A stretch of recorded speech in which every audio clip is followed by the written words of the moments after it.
अऊज़ु बिल्लाहि स्समीइल अलीमिल अज़ीमिल हफ़ीज़ बिवजहिल करीम व सुल्तानिहिल क़दीम मिनर रिज्सिल ख़बीसिल मुख़ब्बसिश शैतानिर लईनिर रजीम व क़बीलिही व नफ़्ख़िही व नफ़्सिही व हमज़िही बिस्मिल्लाहिर रहमानिर रहीम। तमाम नबियों के सरदार हज़रत मोहम्मद सल्लल्लाहु अलैहि वसल्लम और तमाम मज़ाहिब के सरदार दीन इस्लाम के पैरोकारों, सलामुन अलैकुम, तिब्तुम, रहमतें बरकतें आप पर। हाज़ा रहमतुम मिन रब्बी। आज की गुफ्तगू जो है वो 4 कम 100 पर पहुँच गई। अल्लाह तेरा शुक्र, तूने इस माह महीन को अपने औलिया का जिक्र करने की तौफीक दी।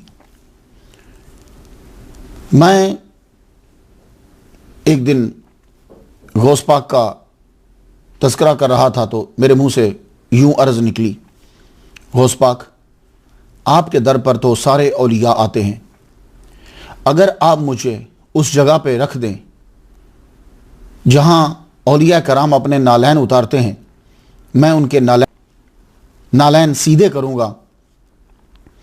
मेरे लिए यही बहुत बड़ी सादत है।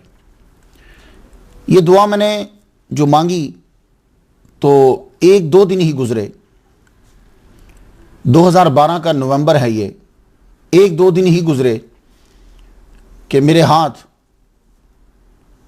ख्वाजा फरीदुद्दीन अत्तार रहमतुल्लाह अलैह की किताब लगी। तो मैं पढ़ रहा था उनकी हिस्ट्री को। उन्होंने अपनी किताब तज़किरतुल औलिया के अंदर 96 औलिया को सरनामा कलाम बनाकर गुफ्तगू की। तो मैं जो पढ़ता गया तो पता चला कि जब वो दुनिया से गए थे तो अल्लाह ताला ने उनकी कब्र पर फरिश्ते नाजिल फरमाए। जबकि उस दौर के काजी का यह कहना था कि ये तो स्टोरियाँ सुनाया करता था, लेकिन बाद में उन्हें कायल होना पड़ा कि जो वो स्टोरियाँ सुनाते थे उन्हीं की वजह से अल्लाह ताला ने उनकी कब्र पर ख़ास रहमत के फरिश्तों का नज़ूल फरमाया। मुझ में फिर शौक़ पैदा हो गया। मैंने कहा मैं भी अपनी ज़िंदगी के अंदर कम अज़ कम 96 औलिया तो ज़रूर बयान करूँगा। तो आज वो दुआ कबूल हुई और ये दुआ यकीनन पीरे पीरा शेख सईद अब्दुल कादिर गिलानी रहमतुल्लाह अलैह की वजह से, उनके सदक़े से अल्लाह ताला ने पूरी फरमा दी। मेरे लिए आज बहुत बड़ा दिन है, यकीन जानिए बहुत बड़ा दिन है। 96 औलिया बयान करना आप लोगों के लिए तो हो सकता है आसान हो, लेकिन मुझे काफ़ी मेहनत करना पड़ती थी। मैं ढूंढता था, मेरे रब पाक ने मुझ पर करम किया, आज 96 नंबर आप तक पहुंचा और ये मेरी बख्शिश की ज़मानत है। अल्लाह से दुआ करता हूं कि मालिक इसे अपनी बारगाह में कबूल फरमा ले। अब आगे आप मेरे लिए दुआ करें कि अल्लाह ताला मुझे तौफीक दे और आसानी दे कि मैं 365 औलिया कराम को बयान करूं, जिसके अंदर दीन इस्लाम की तालीमात भी हों, ताकि लोग अमल करें और मेरी बख्शिश का सबब बन जाए। इस्मा दुआई बेखसाह से लुत्फ़े का, या अल्लाह आमीन आमीन आमीन आमीन बेजाह मुस्तफ़ा मुर्तज़ा मुश्तबा। इस लेक्चर के बाद बहुत अहम लेक्चर है, वो शुक्राना भी है। 97 नंबर जो लेक्चर है वो शुक्राना भी है। उसका टाइटल जो है वो किसी स्टोरी को नहीं बनाया, उसका टाइटल मैंने ये बनाया है कि अल्लाह ताला के वलियों का जिक्र करना ज़रूरी क्यों है, ये टाइटल बनाया। तो हो सकता है कि आपकी नज़र से वो हट जाए, लेकिन जितने लिसनर हमारे हैं, मैं गुजारिश करूंगा वो इस लेक्चर को ज़रूर समाअत करें। आइए गुफ्तगू को आगे बढ़ाएं। आज जिस हस्ती को सरनामा कलाम बनाया है उन्हें लोग कुछ यूं पुकारते हैं, फ़ख्रे सज्जादा नशीनान पाकिस्तान, मुजद्दिद तरीक़त व हकीकत, शम्सुल आरिफीन, हज़रत शम्सुद्दीन आलावी सयालवी चिश्ती रहमतुल्लाह अलैह। तारीख़ विलादत जो आपकी है वो 1799 ईस्वी है, जिसका अभी 2016 जा रहा है, और 1213 हिजरी है। तारीख़ विसाल आपकी 1883 ईस्वी है, 4 जनवरी, और सफ़र की 24 बनती है, 1300 हिजरी है। कमरी सालों के मुताबिक तकरीबन आपकी उम्र 86 साल बनती है, और शमसी सालों के मुताबिक तकरीबन आपकी उम्र 83 साल बनती है। पीरे पीरा शेख अब्दुल कादर गीलानी रहमतुल्लाह अलैह के विसाल से 652 साल बाद आप पैदा हुए और आज 2016 में आपको दुनिया से गए हुए तकरीबन 132 साल हो चुके हैं। आपका मज़ार सियाल शरीफ में है और यह गांव मुल्क पाकिस्तान के सूबा पंजाब के ज़िला सरगोदा के अंदर आता है। अजीम सनद से अजीम पैगाम समात कर लीजिए। इमाम रिज़ा अलैहिस्सलाम अपने वालिद गिरामी इमाम मूसा काज़िम से बयान करते हैं। इमाम मूसा काज़िम अपने वालिद गिरामी इमाम जाफ़र सादिक से बयान करते हैं। वो अपने वालिद गिरामी इमाम मोहम्मद अल बाकिर से बयान करते हैं। वो अपने वालिद गिरामी इमाम ज़ैनुल आबिदीन से बयान करते हैं। वो अपने वालिद गिरामी इमाम हुसैन से बयान करते हैं। वो अपने वालिद गिरामी मौला अली शेर खुदा रदी अल्लाह तआला अन्हु से बयान करते हैं। और मौला अली शेर खुदा रदी अल्लाह तआला अन्हु ने हुज़ूर सल्लल्लाहु अलैहि वसल्लम से सुना। आज मैं मतन दूसरा बयान करने लगा हूँ, चेन सेम है। हुज़ूर सल्लल्लाहु अलैहि वसल्लम ने फरमाया, अल ईमान मारिफतुन बिल क़ल्ब व कौलुन बिल लिसान व अमलुन बिल अरकान।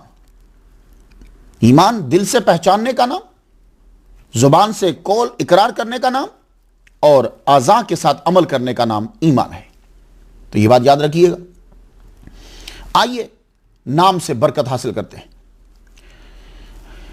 सियाल लजपाल को जो ये टाइटल दिया गया फख्र सज्जादा नशीनान पाकिस्तान, इसका मतलब क्या है? ये टाइटल लोगों ने इसलिए दिया कि सियाल लजपाल पीर करम शाह अज़हरी का पीर खाना है। सियाल लजपाल मुजद्दिद मिल्लत पीर मेहर अली शाह गोलड़वी रहमतुल्लाह अलैह का पीर खाना है। सियाल लजपाल मुजद्दिद तरीक़त पीर सैयद हैदर अली शाह ऑफ जलालपुर का पीर खाना है। सियाल लजपाल मौलवी अब्दुल गनी ऑफ बड़ीला शरीफ का पीर खाना है। सियाल लजपाल पंजाब में सिलसिला चिश्तिया का मरकज है। सियाल लजपाल तसव्वुफ और सूफीइज़्म का मरकज है। सियाल लजपाल जिनको मुजद्दिद वक्त पीर मोहम्मद मेहर अली शाह गोलड़वी रहमतुल्लाह अलैह ने मुजद्दिद तरीक़त कहा है। सियाल लजपाल जो मौला अली की औलाद से हैं। सियाल लजपाल जिनके लिए ख्वाजा तौसवी ने यूं दुआ की, अल्लाह साईं मेरे सियाल को रंग लाईं। सियाल लजपाल आप कुतुब मदार थे, आपका साया न था। आखिरी 10 साल इसको छुपाने के लिए सर पे छाता रखते थे। तो सियाल लजपाल को फख्र सज्जादा नशीनान पाकिस्तान इसलिए कहा कि तमाम के तमाम जो हैं वो जमा तफरीक करके किसी ना किसी तरह वहीं पहुंच जाते और बड़ी बड़ी गद्दियाँ जो हैं उनके जो बानी हैं वो आपके सिलसिले से जो है वो वाबस्ता। दूसरा, आपको शम्सुल आरिफीन कहा जाता है। शम्स सूरज को कहते हैं और यह लफ्ज़ कुरान मजीद में 32 मरतबा आया है। आरिफीन, शम्सुल आरिफीन, आरिफीन के सूरज। यह आरिफीन क्या है? आरिफीन आरिफ की जमा है। आरिफ का माना उर्दू में तो जानने वाला करते हैं, पहचानने वाला, जानने वाला करते हैं, मगर सूफिया में आरिफ वो होता है जो अल्लाह को उसकी ज़ात और सिफात के साथ जानता हो। दाता साहब क्या फरमाते हैं? दाता साहब फरमाते हैं कि आरिफ वो है जो माना के साथ साथ हकीकत को जाने। ये दाता गंज बख्श अली हुजवेरी रहमतुल्लाह अलैह फरमाते, माना के साथ साथ हकीकत को पहचाने। क्योंकि जो मौलवी होता है वो माना तो जानता है, लेकिन जब आरिफ बन जाता है तो फिर क्या मकाम होता है? फिर वो माना के साथ हकीकत को भी जानता है। अल्लाह आरिफ को तकदीर के रद्दो बदल से आगाह करता है। हज़रत अहमद बिन मोहम्मद बिन जैद रहमतुल्लाह अलैह ने फरमाया, मैंने हज़रत शेख शिबली जुनैदी रहमतुल्लाह अलैह से सुना, आरिफ वो होता है जो गैरुल्लाह से ताल्लुक़ तोड़ ले। हज़रत जुन्नून मिस्री रहमतुल्लाह अलैह फरमाते हैं, आरिफ वो होता है जो बातिन की हिफाजत करता है। हज़रत जुनैद बगदादी रहमतुल्लाह फरमाते हैं, आरिफ ज़मीन की तरह आजिज़, बादलों की तरह सगी, खुद खामोश रहता है मगर अल्लाह उसकी शोहरत करता है। हज़रत अबू तय्यब सामिरी फरमाते हैं, अल आरिफ फौक़ मा यक़ूलु वल आलिम दून मा यक़ूलु। हज़रत याहया बिन मुआज़ फरमाते हैं, आरिफ वो होता है जो मखलूक के साथ रहते हुए भी मखलूक से जुदा होता है। लिअन्नल आलिम काइमुन बिनफ्सिही वल आरिफ काइमुन बिरब्बिही। ये बड़ी टॉप की जो है वो डेफिनेशन है। लिअन्नल आलिम काइमुन बिनफ्सिही वल आरिफ काइमुन बिरब्बिही। और ख्वाजा शमसुद्दीन अलवी सियालवी को आरिफीन का सूरज करार दिया गया। तो आपने आरिफ समझ लिया, आरिफ किसे कहते हैं? तो आरिफ जब समझ लोगे तो सियाल लजपाल को जो टाइटल दिया गया वो शम्सुल आरिफीन का टाइटल दिया गया। और ये टाइटल उन्होंने खुद नहीं रखा। कुछ टाइटल होते हैं कि आदमी खुद रखता है क्योंकि लोगों को पता नहीं होता टाइटल क्या देने हैं, तो फिर वो नया ढूंढ के देते हैं। आपने खुद भी नहीं दिया। और फिर खुद कुछ टाइटल ऐसे होते हैं कि मुरीदीन बनाकर दे देते, क्योंकि उनको तो लालच है। लेकिन शम्सुल आरिफीन का टाइटल सैयाद लजपाल रहमतुल्लाह अलैह को उन्होंने दिया है कि जो वक्त के उलामा थे, जो खुद एक मदरसा थे, जो खुद एक लाइब्रेरी थे, जो खुद मुजद्दिद थे, जो साहिब किताबो खिताब थे, उन्होंने ये शम्सुल आरिफीन का सैयाद लजपाल को टाइटल दिया। शम्सुद्दीन ये आपका जाती नाम है। शम्सुद्दीन दीन की रोशनी फैलाने वाला, दीन का सूरज। ये लफ्ज दीन नाम का हिस्सा जो बना तो ये 4वीं सदी हिजरी से शुरू हुआ और ये दिमश्क से शुरू हुआ। पहले दीन जो है वो नाम का हिस्सा नहीं होता था। आप देख लीजिए, अबू बकर सिद्दीक रदी अल्लाह तआला अन्हु, हजरत उमर, हजरत उस्मान, हजरत अली, सहाबा कराम चलते हैं, ताबईन का दौर भी आया, इमाम अहमद बिन हंबल, इमाम आजम, इमाम शाफी, अबू हनीफ। तो ये दीन कब शामिल हुआ? दीन नाम का हिस्सा 4वीं सदी हिजरी से शुरू हुआ और दिमश्क से शुरू हुआ। जो बड़े बड़े शुराफा और उमरा होते थे, जब उनको बुलाया जाता था महफिल के अंदर, तो उनको लक़ब दिए जाते थे ऐसे कि जिनका मुज़ाफ़ अलैह दीन होता था। फिर वहां से ये सफर करता, ट्रैवल करता हुआ ये नाम हिंदुस्तान में आया। हिंदुस्तान में फिर उन लोगों ने अपनाया जो वहां के बादशाह बने यहां हिंदुस्तान में, या बड़े बड़े आला ओहदों पर फायज हुए। फिर ये बिल्कुल मशहूर हो गया। फिर आम दूसरे तबकों में भी ये लफ्ज दीन जो है हिस्सा बनने लग गया। आपका नाम शम्सुद्दीन, आलावी सैयाद लजपाल के नाम के साथ आलावी आता है। ये लाम के ऊपर जबर है, अल्लवी नहीं पढ़ेंगे, आलावी पढ़ेंगे। इनको आलावी क्यों कहते हैं? ये अली वाले हैं। ये हजरत अली रदी अल्लाह ताला की औलाद से हैं, लेकिन बीबी फातिमा के बतन से नहीं।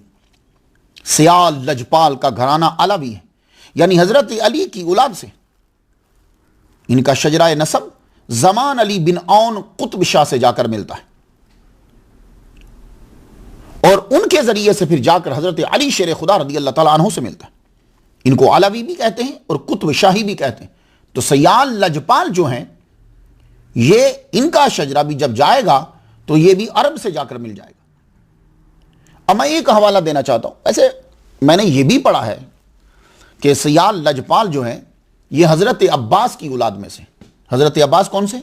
वो जो करबला में इमाम हुसैन के साथ है। लेकिन मैं आपको एक और तहकीक देना चाहता हूं। लेकिन यह तो तय है कि आप कुतुब शाही की औलाद से और वो मौला अली की औलाद से। क्रिस्टफी फ्रेंच स्कॉलर का कहना है कि कुतुब शाह मौला अली की दूसरी बीवी खौला बिनत जाफर अल हनफिया के बेटे, जो वालिदा की वफात के बाद मोहम्मद बिन अल हनफिया कहलवाए, उनकी औलाद से। क्रिस्टफी की रिसर्च सुन ली। वो कहता है कि ये जो अलवी हैं, ये मौला अली की जो जोजा थी खौला बिनते जाफर अल हनफिया, ये हनफिया जो है ये कबीला है। मोहम्मद बिन हनफिया मशहूर हुए, वो वजह ये हुई कि आपकी वालिदा का कबीला जो था उसका नाम आपके नाम के साथ लग गया, वरना तो मोहम्मद बिन अली हुए ना। मोहम्मद बिन हनफिया क्यों कहलवाए? वो कबीला है आपकी वालिदा का। तो उनकी औलाद से, इस फ्रेंच की ये रिसर्च है कि उनकी औलाद से जो बच्चे हैं वो कुतुब शाही इनकी औलाद से।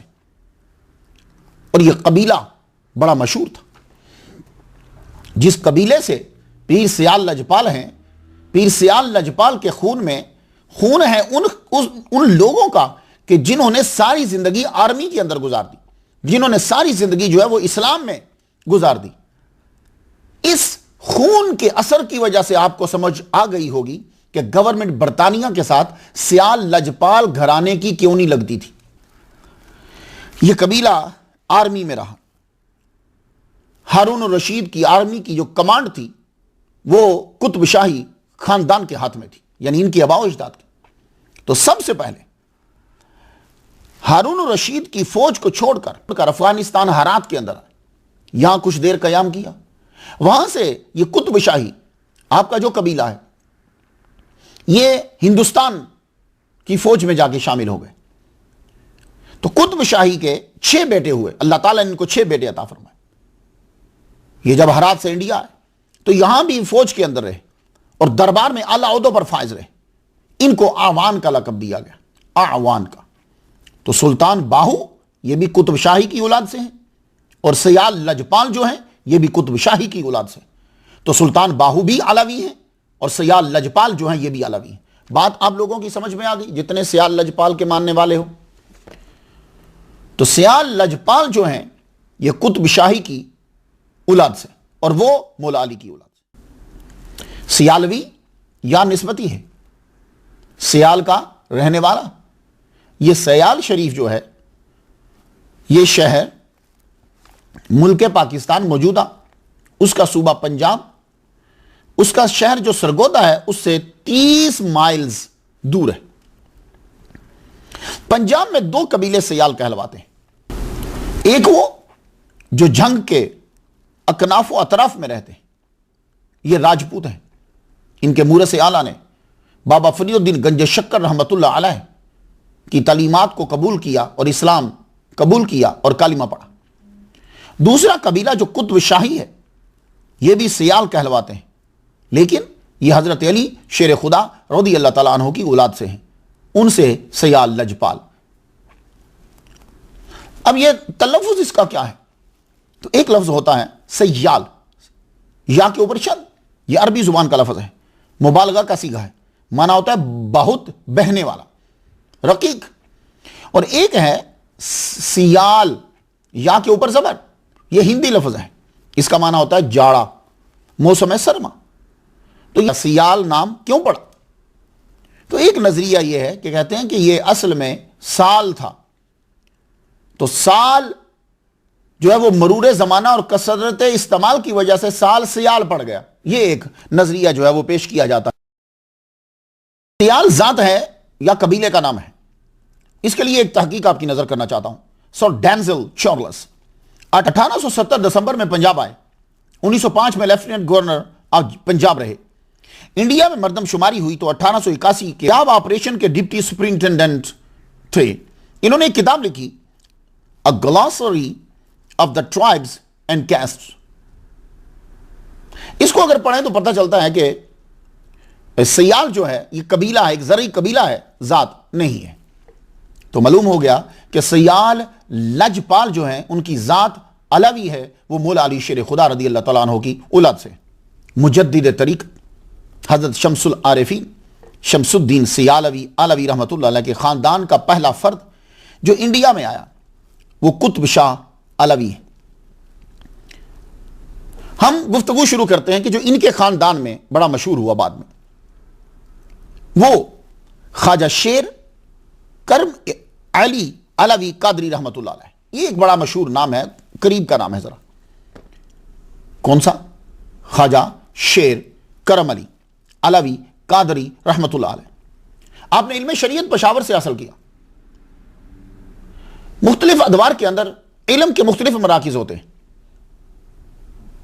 और बाज़ औक़ात ऐसा होता है कि कोई शहर उस शहर के करीब पड़ता है तो आदमी वहां चला जाता है। तो सियाल लजपाल के ये जो जद है इल्म शरीयत जो है वो पेशावर में जाकर हासिल किया और आप वहीं पढ़ते रहे। सारा इल्म आपको एक ही जगह मिल गया। पूरा पढ़ने के बाद उस्ताद के मंजूर नजर हो गए। उस्ताद फरमान लगे, चलो बेटा हज करने चलते हैं। तो सियाल लजपाल के जद्द आला ख्वाजा शेर करम अली अलवी रहमतुल्लाह अलैह उस्ताद मोहतरम के साथ पेशावर जब पढ़ते थे हज करने के लिए रवाना हुए। आपने तकरीबन इल्म पढ़ लिया। हज करने के लिए जब गए तो आप मदीना शरीफ रह गए। हुजूर सल्लल्लाहु अलैहि वसल्लम के दर पर ख्वाजा शेर करम अली ने 10 साल गुजार दिए। बहुत बड़ा अरसा होता भाई, 10 साल गुजार दिए। आपका काम क्या होता? पानी भरना नमाजियों के लिए, सफाई करना मस्जिद की, खिदमत करना और बैठे रहना, मुताला करना, मुराकबा करना। सरकार के दर के करीब जगह मिल गई। 10 साल में आपको किताबें भी अज़बर और अरबी पे अबूर हासिल और तसव्वुफ भी। और यह बात सब लोग सुन लीजिए। हम लोग ये समझते हैं कि जो मौलवी होता है वो सूफी नहीं होता। ये आज के दौर में तो बात सही हो सकती है, लेकिन पुराने दौर के अंदर जो भी इल्म शरीयत पढ़ता था वो इल्म तरीकत का माहिर भी होता था, क्योंकि उस वक्त ये दोनों साथ साथ चलते थे। ऐसा नहीं होता था कि कोई आदमी अपने जाहिर को तो पाक कर ले और बातिन उसका गंदा रहे, जरूर कोई ना कोई ऐसा सिस्टम बना देते थे। तो ये आपके लिए मौका हुआ, आपने यहां 10 साल गुजारे अरबी में किताबें। और मदीना शरीफ की मस्जिद जो है, ये याद रखिएगा सब लोग, अगर कोई आलिम दीन मदीना जा रहा है तो यह मत समझिएगा कि वो वहां वैसे बैठा रहता था। उस वक्त मक्का और मदीना दोनों जो मसाजिद हैं, दोनों मसाजिद के अंदर तसव्वुफ के हल्का भी लगते थे और ज़ाहिरी इल्म भी पढ़ाया जाता था। तो इसलिए जो वहां रहता था वो जरूर मुस्तफीद होता था। तो आपने 10 साल जब वहां गुजारे, तो हम ये नहीं कह सकते कि सयाल लजपाल के जद्दे आला वहां बैठे वैसे ही वक्त गुजार, नहीं, 10 साल के अंदर पूरा इल्म पढ़ा, जो बच गया था वो भी पढ़ा और तसव्वुफ दोनों। एक दिन मोहम्मद मुस्तफ़ा सल्लल्लाहु अलैहि वसल्लम खाम में जाहिर हुए, फरमाने लगे आप बगदाद चले जाओ। आप फिर मदीना शरीफ से ख्वाजा शेर करम अली अलवी कादरी रहमतुल्लाह अलैह आप बगदाद शरीफ गए। मोहम्मद मुस्तफ़ा सल्लल्लाहु अलैहि वसल्लम ने जब आपको भेजा है तो आपने बगदाद जाकर पीरे पीरा अब्दुल कादिर गिलानी रहमतुल्लाह अलैह के दरबार पर भी वही काम शुरू कर दिया। पानी भर के लाते, नमाजियों के लिए पानी रखते, उनके वुजू के लिए सफाई करते और रोजा पे फारिग वक्त में बैठकर मेडिटेशन और मुराकबा करते। आपका जब वक्त वहां पूरा हुआ तो बगदाद से अब्दुल कादिर गिलानी रहमतुल्लाह अलैह खाम में तशरीफ लाए और आपने फरमाया आप अब चले जाइए, यहां से मुल्तान चले जाइए और वहां जाकर सैयद अबुल हिसाब मूसा पाक शहीद रहमतुल्लाह अलैह की जाकर बायत कर लीजिए। आपका काम मुकम्मल, आपका फैज वहां पहुंचा दिया गया है। अब आप बगदाद से चले। सियाल लजपाल लोग ऐसे नहीं कोई मशहूर होता, कोई बात तो है ना, किसी के साथ तो लगा है, कोई तो उसके पीछे है ना। तो आप बगदाद से जब चले, बगदाद से सीधा मुल्तान आए, मुल्तान तशरीफ लाए, तो यहां आकर आपने मूसा पाक शहीद रहमतुल्लाह अलैह, ये गिलानी है, ये भी गौस पाक की औलाद से, इनकी बात की। इनको शहीद क्यों कहा जाता है? मूसा पाक शहीद मुल्तान के लोग इन्हें जानते हैं। असल में हुआ क्या कि जाट कबीला की जो लंगा की वार थी, सिविल वार, उसके अंदर आपको गोली लग गई, तो आप जो है वो शहीद हो गए उस गोली से, इसलिए आपके नाम के साथ शहीद लगता है। तो ख्वाजा शेर करम अली अलवी रहमतुल्लाह अलैह ने इनसे बात करी, फैज लिया और यहां से आप वापस तशरीफ लाए। वो भी अपने पीर के कहने पर उन्होंने फरमाया अब आप वापस चले जाइए, जहां आपके मां बाप थे उसी जगह पे जाइए। तो करम अली जो हैं ये अब सफर करके मुल्तान से धोल बाला में पहुंचे। वहां अम्मी और अब्बू थे, आप अपनी अम्मी और अब्बू की इजाजत से पढ़ने के लिए गए थे, लेकिन वापस आए तो अम्मी और अब्बू नहीं है और एक आध रिश्तेदार था आपका, वैसे तो सारा कबीला, एक आध रिश्तेदार था वो भी गया, कोई भी नहीं कस्बे में। तो आपने अपना वहां से डेरा उठाया और जंगल में जाके डेरा लगाया। जंगल में डेरा लगाया, अल्लाह की इबादत शुरू कर दी। तो अल्लाह का वली और आलिम दीन जहां डेरा लगाता है, आदमी आने लग जाते, लोग आहिस्ता आहिस्ता रफ्ता रफ्ता आने लग गए। जब आए तो यहां भी आपने वही काम किया। सूफी वली कामिल जहां जाएगा लोगों के फायदे के लिए काम करेगा। सबसे पहले कुआं खुदवाया कि लोगों को पानी पीने में प्रॉब्लम है, फिर अल्लाह का घर बनाया कि लोगों को इबादत करने में प्रॉब्लम है। अल्लाह का घर बनाने के बाद फिर आपने मकानात बनवाए कि लोगों को रहने में प्रॉब्लम है, क्योंकि मस्जिद में सोना तो हराम है ना। नवई तो सुन्नत अल इतिकाफ, अगर आप लोगों को कभी मस्जिद में जाना पड़ जाए तो ये याद रखिए मस्जिद में खाना हराम है, मस्जिद में सोना हराम है।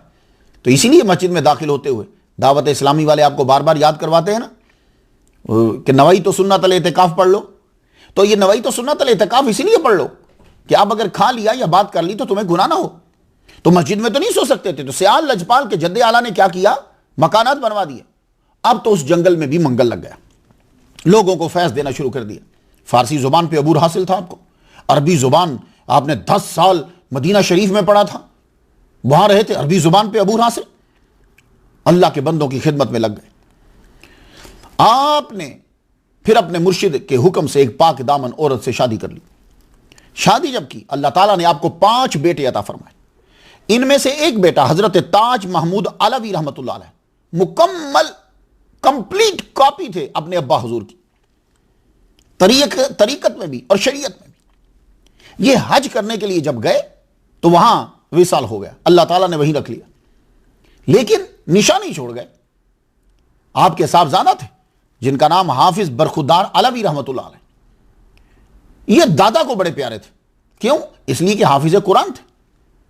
ये अपने दादा को करम अली अलवी इन्हें कुरान सुनाया करते थे, तो आप बड़े खुश होते थे कुरान सुन के, पोते से बड़ा प्यार।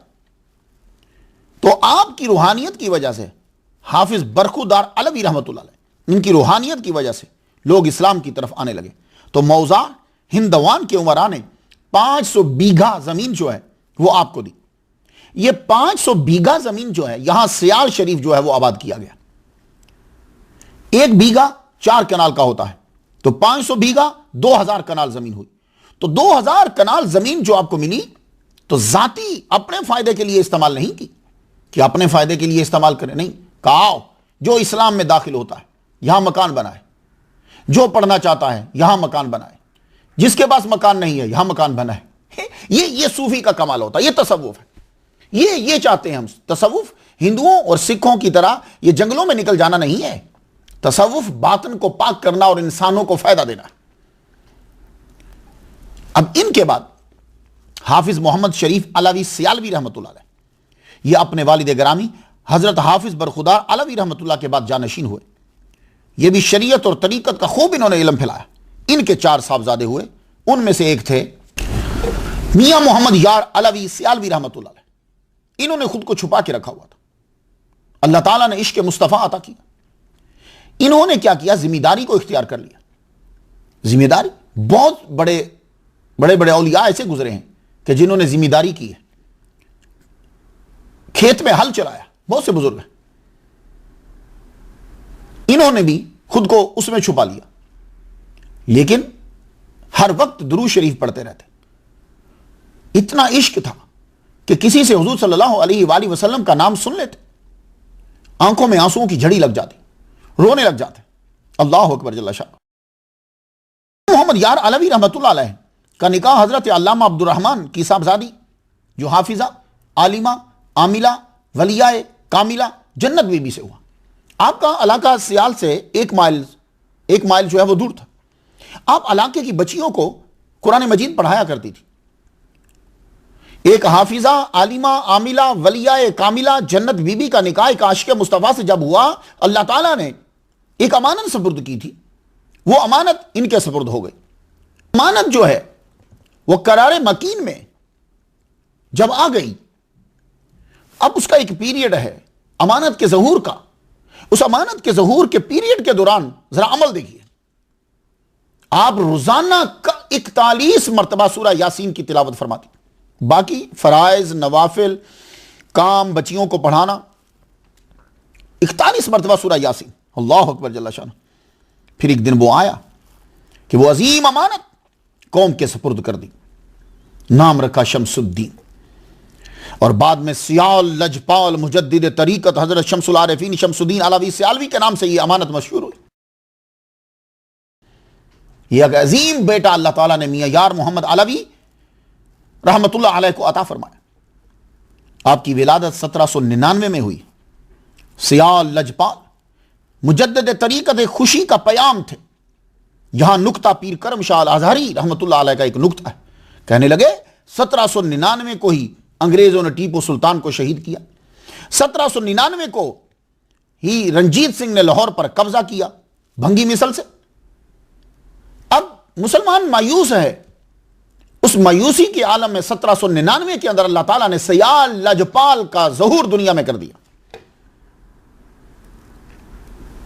अब अकलौते बेटे, मां हाफिजा है, मां तो अब अपना सारा फैज मुंतकिल कर देगी। अब्बा की तरफ से इसके इश्क मुस्तफा आया, मां की तरफ से कुरान मजीद आया, अदब आया, तसव्वुफ आया, बच्चे की परवरिश शुरू हो गई।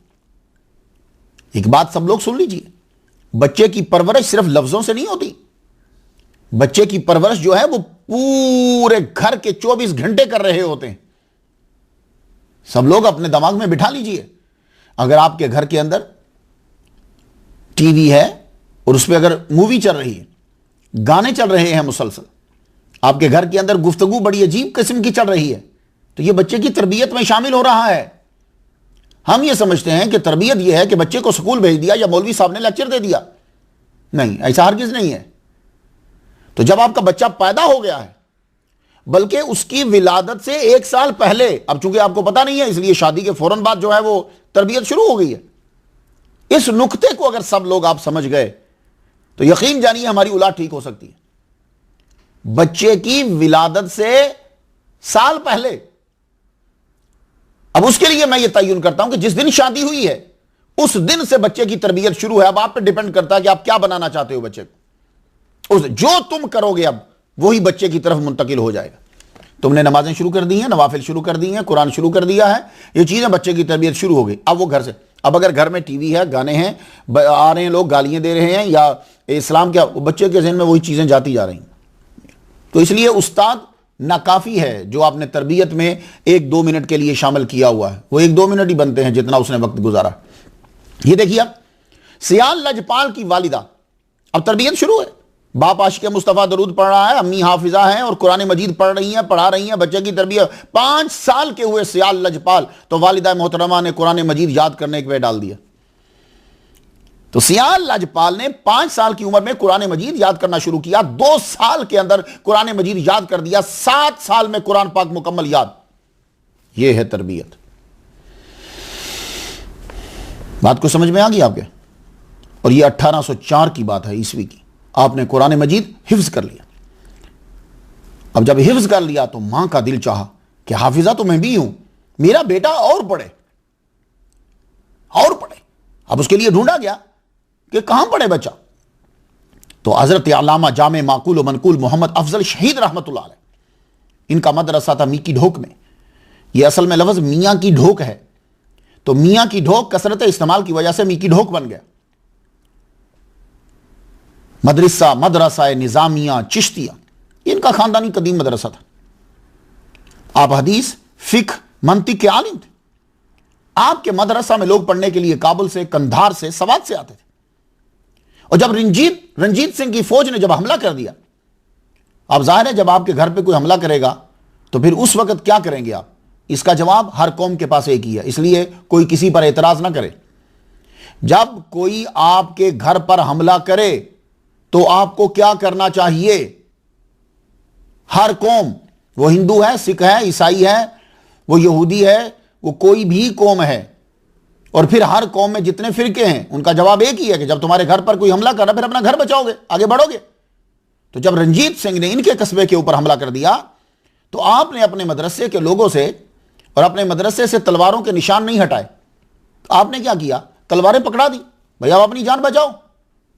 तो जब इन पर हमला हुआ तो उसी हमले दिफा के दौरान जो है वो आप शहीद हो गए। इसलिए अल्लामा जामे माकूल और मनकूल मोहम्मद अफजल शहीद रहमतुल्लाह अलैह, मैं कह रहा हूं सियाल लजपाल ने इस अजीम मदरसा में सिर्फ 2 माह पढ़ा है, करीमा और नामे हक। करीमा जो है ये बच्चों को पढ़ाया जाता, करीमा जो है ये बच्चों को पढ़ाया जाता है। हम जब शुरू में पढ़ने लगे तो हमें भी पढ़ाया गया। मेरे वालिद गिरामी तालिब हुसैन शाह रहमतुल्लाह अलैह ने मुझे याद करवाया था। मुझे अभी तक याद है, ये करीमा बबख्शाए बरहाल माँ कि हस्तम असीर कमंदे हवा निदार मगैर तु फरियाद रस तुई आसियारा खता बख्शो बस। ये मैं हर जुमा में पढ़ता हूँ। अल्लाह अकबर। दर सनाए पैगंबर सल्लल्लाहु अलैहि वसल्लम, ज़बान ता बवद दर दहाँ जाएगीर सनाए मोहम्मद बवद दिल पजी। ये हमारे अब्बा हुजूर ने हमें सारी याद, ये सब बच्चों को पढ़ाई जाती। हबीब खुदा अशरफ अंबिया की अर्श मजीदश बहुत बहुत मुत्तका, लोग भी इसे जरूर पढ़ा गए। तो सियाल लजपाल ने ये करीमा और नामे हक जो है वो 2 माह वहां पढ़ा। फारसी की नसर की किताबें, फारसी की नज्म की किताबें ये बेसिक में पढ़ाई जाती थी। जब बच्चा पढ़ने के लिए आता था तो पढ़ाते थे। उसके अंदर असबाक होते थे, अखलाकियात होते थे कि बच्चे ने कैसे अदब करना है, कैसे पढ़ना है, कैसे लाइफ गुजारनी है, वो चीजें याद करवा दी जाती। फारसी की नसर और मंजूम तमाम कुतुब आपने अपने मामू अल्लामा अहमदुद्दीन अलवी रहमतुल्लाह अलैह से पढ़ी। फिर आप मखड शरीफ गए। करीमा और नामे हक आपने 2 माह के अंदर ये पढ़ ली। उसके बाद फारसी की जो है शुरू में सारी किताब पढ़ी जाती थी, यूसुफ और जुलेखा भी होती थी उसके अंदर, वो वक्त आगे पीछे हो जाता। ये सारी कुतुब पढ़ाई जाती थी फारसी की। बहुत प्यारी ज़ुबान है। हमारा बड़ा ज़ख़ीरा जो हिंदुस्तान के अंदर, जो ज़्यादा बड़ा ज़ख़ीरा हमारा फ़ारसी के अंदर है। तो आपने नज़म के अंदर जितनी है और नसर में जितनी है वो सारी किताबें आपने अपने मामू से पढ़ी हैं। या सियाल लजपाल के मामू भी बहुत बड़े अल्लामा थे। फारसी ज़ुबान तो आपको अज़बर थी। मंजूम नसर सारा कलाम आपने अपने मामू से पढ़ा है, अल्लामा अहमदुद्दीन अलवी रहमतुल्लाह अलैह से। और जब ये इब्तदाई कुतुब आप पढ़ चुके तो फिर उसके बाद आप मखड शरीफ गए। ये मखड शरीफ जो है ये कस्बा ज़िला अटक में आता है। यहां आपने तकरीबन 13 साल गुजारे। ये मखड शरीफ एक ऐसी जगह है कि जिसे बाकी बरकत के साथ यह बरकत भी हासिल है कि सियाल लजपाल ने ज्यादा वक्त जो है वो यहां गुजारा। 13 साल एक बहुत वक्त होता है। अल्लामा मोहम्मद अली रहमतुल्लाह अलैह यहां होते थे। तो यहां अपने अल्लामा मोहम्मद अली रहमतुल्लाह अलैह से 1817 ईस्वी तक पढ़ा। तो अब आप देख लीजिए कि जब 13 साल गुजारे हैं तो सारी कुतुब पढ़ डाली होंगी, जितनी को बीच में आती हैं सबकी सब पढ़ दी। पीर सियाल लजपाल जब अपने मदरसा से घर की तरफ आते अपने माँ बाप को मिलने के लिए, तो रास्ते में दीनपुर कस्बा जो है वो पड़ता था। उस कस्बे में एक वली कामिल आते थे, मियाँ मोहम्मद अकरम रहमतुल्लाह अलैह। वो जो ही देखते शमसुद्दीन सियाल लजपाल को, अलवी रहमतुल्लाह अलैह को देखते तो खड़े हो जाते। खड़े होके पास चले जाते, सलाम करते, साथ साथ चलते रहते, दुआ के लिए दरख्वास्त करते, बड़ी बड़ी इज्जत और एहतराम का इजहार करते, जबकि वो उम्र में बहुत छोटे। बाजुका तो ऐसा होता कि जो कस्बा की हद है वहां तक चले जाते। एक दिन आपके एक खादिम ने पूछ लिया, कहने लगे आप इस नौजवान की इतनी इज्जत क्यों करते हो? तो आपने फरमाया तुम देखना एक रोज ये नौजवान अकलीम फक्र का फरमा रमा बन जाएगा। इसकी अजमत का डंका 4 दांगे आलम में बजेगा। बड़े बड़े अरबाब कमाल इसके यहां हाजिर होकर मंजिल को पाएंगे। और अपने बेटे को वसीयत की, मियां मुराद बख्श को। उन्होंने कहा सुन, ये तुझे मैं वसीयत करके जा रहा हूं, जब ये लड़का बायत करके आए और खिलाफत इसे मिल जाए तो तूने इसकी बायत करना है। मक्खड शरीफ में 13 साल आपने गुजारे। उसके बाद अल्लामा हसनुद्दीन तौसवी रहमतुल्लाह अलैह के पास पहुंचे। इनका मदरसा ज़िला अटक के कस्बा इखलास में था। आपने शरीयत का इल्म, ये अल्लामा हसनुद्दीन जो है, इन्होंने शरीयत का सारा इल्म जो है वो हिंदुस्तान से हासिल किया था। 1817 में इनके पास शरह विकाया और मुतव्वल पढ़ने के लिए गए। शरह विकाया हिदाया से पहले पढ़ी जाती, हो सकता है कि तब कहीं मदरसे में आगे पीछे। शरह विकाया विकायतुर रिवाया फी मसाइल हिदाया। अल्हम्दुलिल्लाह मैंने ये किताब जामे माकूल व मनकूल हज़रत अल्लामा सैयद यकूब शाह बदायूनी रहमतुल्लाह अलैह से मैंने ये पढ़ी। ये किताब मैंने उनसे पढ़ी, दोनों जिल्दें मैंने उनसे पढ़ी। अल मुतव्वल ये किताब भी पीर सियाल लजपाल ने अल्लामा हसनुद्दीन से पढ़ी। ये मुतव्वल जो है ये शरह तलखीसुल मिफ्ताह अल्लामा तफ्तज़ानी रहमतुल्लाह अलैह की किताब है। इस किताब को जब आप पढ़ेंगे तो ये शुरू होती है अल्हम्दुलिल्लाहिल्लज़ी अलहमना हक़ाइक़ल मआनी व दक़ाइक़ल बयान। यहां से ये किताब शुरू होती है, मुतव्वल जो है आपने वहां पढ़ी। 2 साल तक आप यहां रहे। उसके बाद 1819 में आप अफगानिस्तान रवाना हो गए। तो सियाल लजपाल अब हायर एजुकेशन के लिए, सनद लेने के लिए, दस्ताने फजीलत के लिए हिंदुस्तान से, यानी उस वक्त ये सारा हिंदुस्तान ही होता था, यहां से आप अफगानिस्तान के लिए रवाना हुए। जब आप वहां पहुंचे,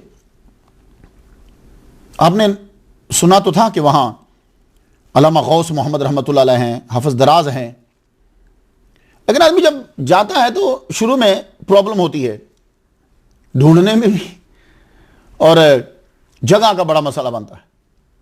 मैं कई मुल्कों में जाता हूं, ये जैसे एक मिसाल देता हूं आपको, मोरक्को में मैं गया, मराकिश में पूरा दिन ढूंढता रहा कि मोहम्मद बिन सुलेमान जजूली रहमतुल्लाह अलैह का रोज़ा कहाँ है। जबकि जिस जगह पे मैं खड़ा था, एक दफ़ा मैं वहां से पैदल ही चला गया, पैदल ही चला गया और पैदल वापस आ गया। ना टैक्सी वाला जवाब दे रहा है, ना मुझे मिल रहा है।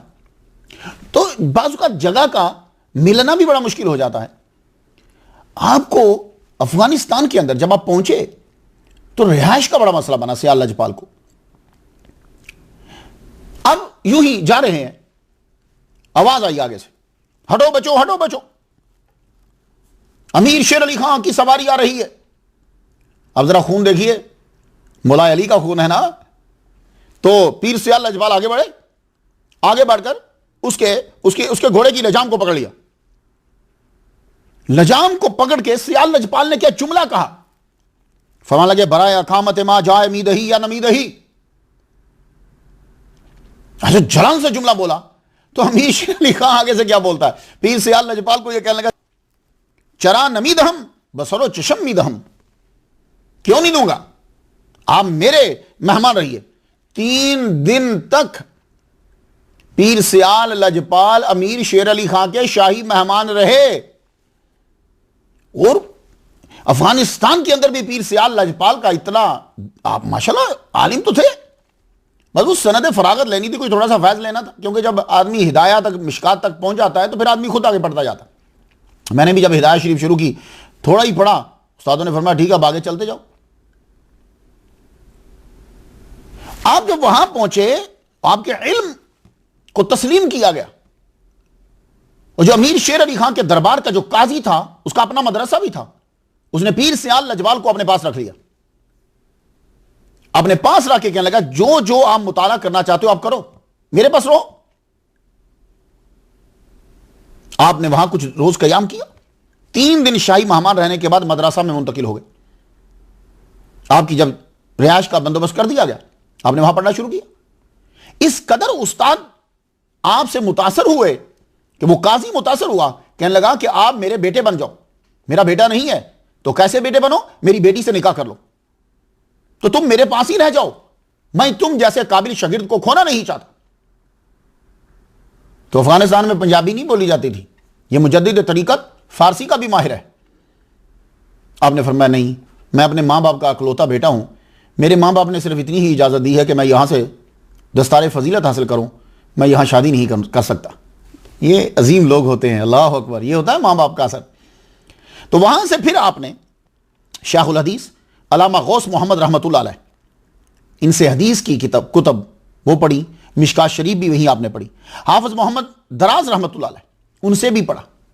अल हिदाया शरीफ जो है, ये भी आपने, मुझे यूं ही मालूम होता है कि आपने इसका मुताला भी जाके अफगानिस्तान में ही किया। किताबुल हिदाया यहदिल हुदा इला हाफिज़ी है व यजलुल अमा, हिदाया शरीफ भी ये हमारी बहुत हाई किताब है, अल्लाह अकबर जल्ल शान। अब देख रहे हैं कि तसव्वुफ में जो आदमी दाखिल हो रहा है, हमारा तसव्वुफ क्या है कि इसमें शरह विकाया पढ़ी जा रही है, मुतव्वल पढ़ी जा रही है, इसके अंदर फारसी पढ़ी जा रही है। तसव्वुफ में दाखिल होने के लिए हिदायत शरीफ को पढ़ा जा रहा है, सिहाह सित्ता को पढ़ा जा रहा है, बुखारी पढ़ी जा रही है और सारी पढ़ी जा रही है। बात याद रखिए, लोग बुखारी पढ़ते हैं पर सारी नहीं पढ़ते। हमारे यहां बुखारी पढ़ी जा रही है, सारी पढ़ी जा रही है। तो आपको वहां अफगानिस्तान में दस्तार फजीलत मिली, वहां के बड़े बड़े अल्लामा ने। अब इसी अंदाजा लगा लीजिए, जब अमीर शेर अली खां का काजी जो है, दरबार का काजी जब आपसे कह रहा है कि आप मेरी बेटी से निकाह कर लीजिए, यही रुक जाइए, तो भाई तो वो पैसों की वजह से तो नहीं ना बेटी दे रहे। तो पीर सियाल लजपाल, ऐसे नहीं पीर मेरे अली शाह मुरीद हुए, पीर सियाल लजपाल ने दस्तार फजीलत हासिल करी। फिर आप वापस आ गए। अब जब वापस आए, कुछ देर आपने घर कयाम किया। कयाम करने के बाद आप तौसा शरीफ की तरफ रवाना हो गए। यह तौसा शरीफ जो है, मौजूदा मुल्क पाकिस्तान के सूबा पंजाब के जिला डेरा गाजी खां का शहर है। 20 साल की आपकी उम्र है। सियाल लजपाल ने 20 साल की उम्र के अंदर जिसको काल कहा जाता है वो सब पढ़ लिया, माकूल भी और मनकूल भी, यानी मंतिक भी और दूसरे इल्म सारे पढ़ने के बाद अजबर किताबें याद कर ली। मुजद्दिद तरीकत को अरबी भी याद है, फारसी भी आती है, उर्दू भी है, पंजाबी भी है। इस मुजद्दिद तरीकत को अबूर था।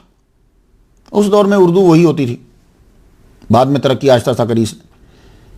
आप इल्म शरीयत पढ़ने के बाद अब तसव्वुफ की तरफ पढ़े, ये होता है तसव्वुफ। इसलिए मैं गुजारिश करना चाहूँगा सबसे, और अब तो माशाल्लाह हमारा ये 4 कम 100 पे बात पहुँच गई, बहुत लोगों ने सराहा माशाल्लाह। अभी मैंने पिछला लेक्चर जो है वो मेरा 1 हफ्ते भी नहीं गुजरे कि 6000 आदमियों से जो है वो देख भी चुके हैं। इससे पता ये चला कि लोगों को दिलचस्पी है। एक साहब ने मुझे फैसलाबाद से कहा कि जनाब मैं आपकी पूरी तकरीरों की किताब लिखना चाहता हूं। मैंने कहा नहीं, किताब नहीं लिखो, क्योंकि जब आप सुनकर लिखोगे तो कुछ तब्दीली हो जाएगी और वो लोग समझेंगे कि मैंने लिखा है। लिख नहीं सकते। हाँ, ये आप कर सकते हो कि आप सुनो और सुनाओ, कॉपी करके आगे लोगों को, जैसे मुख्तलिफ ममालिक के अंदर रोज़ाना घर में बैठ के सुना जाता है, या मुख्तलिफ अदारों के अंदर एक लेक्चर जो है वो आधा आधा करके सुना जाता है। लाहौर में ऐसा ही होता है। तो पता आपको मालूम ये हो जाए कि हमारे यहां तसव्वुफ ये है कि इल्म शरीयत पढ़ने के बाद अब उस शरीयत को लागू करने के लिए जाया जाता है। तो क्वेश्चन ये है कि सियाल लजपाल तौसा शरीफ क्यों गए, कहीं और क्यों नहीं चले गए? सुनिए, इसके पीछे एक स्टोरी है। जब हमारे पीर सियाल लजपाल रहमतुल्लाह अलैह मखड शरीफ में पढ़ते थे, आप जब मखड शरीफ पढ़ते थे तो मखड में एक बहुत बड़े अलामा थे, जामे माकूल और मनकूल हजरत अल्लामा मोहम्मद अली रहमतुल्लाह अलैह। इनके यहां आप 13 साल रहे थे। ये मोहम्मद अली रहमतुल्लाह अलैह जो हैं बहुत बड़े अलामा थे, इल्म इनके पास बड़ा था, और जिसके पास इल्म होता है उसको मुतासर करना बहुत मुश्किल होता है, क्योंकि वो खुद साहिब इल्म है। आप ये चाहते थे कि इल्म तो पढ़ लिया, अब इल्म के फितनों से बचने का गुर कौन सिखाए? इसलिए मैं जितने बच्चे तुलाबा पढ़ रहे हैं, मेरे पास कोई इल्म नहीं है, मैं कोई चीज़ नहीं है मेरे पास, बस ये है कि गौस पाक के सदक़े से मेरी दुआ कबूल हो गई और मैं वलियों की शान बयान करता हूँ। कोई इल्म नहीं, ये मैं सच कह रहा हूँ, ये आजिज़ी वाजिज़ी नहीं है, सच मैं कह रहा हूँ। जो इल्म हासिल कर रहे हैं, मैं उनसे अर्ज करना चाहूंगा, कभी भी अपने इल्म पे नाज ना करना।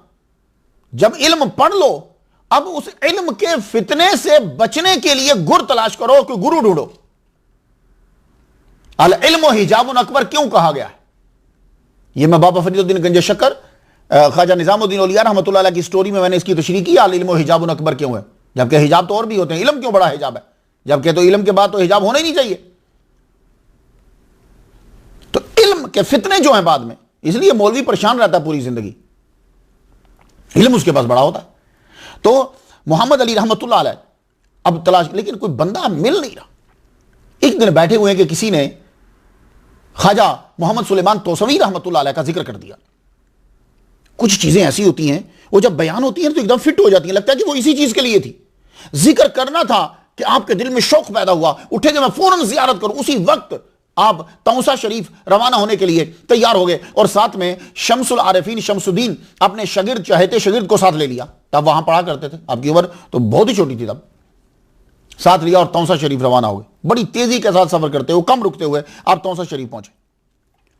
तौसा शरीफ जब पहुंचे, उस्ताद और शगिर्द दोनों ख्वाजा मोहम्मद सुलेमान तोसवी रहमतुल्लाह अलैह के सामने जब बैठे, आपने नजर मारी, यूं देखा, दोनों को कैद कर लिया, दोनों को कैद कर लिया, उस्ताद को भी शगिर्द को भी। ख्वाजा मोहम्मद अली दोबारा ताज़ा वुजू करने के लिए बाहर गए। आप ऑलरेडी बावुजू ही थे, बैठे हुए थे। सबसे पहले सियाल लजपाल को ख्वाजा सुलेमान तोसवी रहमतुल्लाह अलैह ने बैत कर लिया उसी वक्त। जब वो वापस आए तो उन्हें पता चला कि ये तो मेरे शगिर्द को तो बैत कर लिया है, आप भी बैत हो गए। असर तो हो चुका था, बैत हुए। ख्वाजा मोहम्मद सुलेमान तोसवी रहमतुल्लाह अलैह ने अल्लामा मोहम्मद अली मखदवी को तो सारा जो देना था दे दिया, क्योंकि वो तो सारा पढ़ चुके थे। शमसुद्दीन सियाल लजपाल अलवी रहमतुल्लाह अलैह को आपने फरमाया, हर नमाज के बाद 11 मरतबा दुरूद शरीफ पढ़ना है। सब सियालवी सारे गौर से सुने, हर नमाज के बाद 11 मरतबा दुरूद शरीफ पढ़ना है। मगरिब के बाद अवाबीन पढ़ना है तुम्हें, और जब अवाबीन पढ़ो तो साथ 2 रकत नमाज नफिल हिफ्जुल ईमान के पढ़ने हैं। 2 रकत नमाज नफिल अल्लाह के इसलिए पढ़ रहा हूं कि मेरा ईमान महफूज रहे। ये हुजूर कुछ और फरमान लगे, नहीं अब चले जाओ, अब मेरे पास तब आना जब तुम इल्म शरीयत पढ़ लो। सुन लिया आपने? ये है हमारे यहां तसव्वुफ। पीर ने यह फरमाया कि अब चले जाओ, अब तब आना कि जब तुम पूरा इल्म शरीयत पढ़ लोगे, सनद ले लोगे, फिर आना मेरे पास। अब आपको समझ आ गई कि सियाल लजपाल तौसा शरीफ क्यों गए थे। यह वजह थी कि आप बचपन से बात कर चुके थे। तो जब आपने दस्तारे फजीलत ले ली, सारे इल्म पढ़ लिए, पढ़ने के बाद अब चले तौसा शरीफ, अब क्या पढ़ने जा रहे हैं, तो पता चला अब कोई इससे भी बड़ा इल्म है। तो आपने अगर बुखारी पढ़ लिया है, किताबें पढ़ ली हैं, हिदाया पढ़ लिया है, विकाया पढ़ लिया, सारी किताबें पढ़ ली हैं, तो अभी भी मुकम्मल नहीं हुआ, अभी फिर जाना है तो वो कहां जाना है? वो यही तो तसव्वुफ है। इसलिए मैं अर्ज करूंगा हाथ जोड़कर, तमाम जितनी बड़े बड़े मराकिज़ हैं हमारे जो गद्दी नशीन हैं, हाथ जोड़कर उनसे अर्ज है मेरी कोई औकात नहीं है, लेकिन ये एक मेरी गुजारिश है, और ये बहुत बड़ी अहम गुजारिश है कि जितनी बड़ी बड़ी गद्दियाँ हैं, अपना एक बच्चा अपने जद्दे आला जैसा ज़रूर बनाओ, एक बच्चा। और आप बना सकते हो, आप ढूंढो उन जैसा, उसी तरह पढ़ाओ। अरबी पढ़े वो, और आज के दौर के अंदर इंग्लिश भी है, अरबी भी पढ़े, फारसी भी पढ़े, ये चीज़ें वो ज़रूर पढ़े। उसके बाद और वो फिर वो बैठेगा। ये बात याद रखिएगा, रिस्क तो अल्लाह ने देना ही है। और अगर आपकी फैमिली के अंदर 2-4 पढ़ चुके हैं तो फिर किसी को किसी और जगह भेज दीजिए फैस देकर, जैसे औलिया किराम करते थे।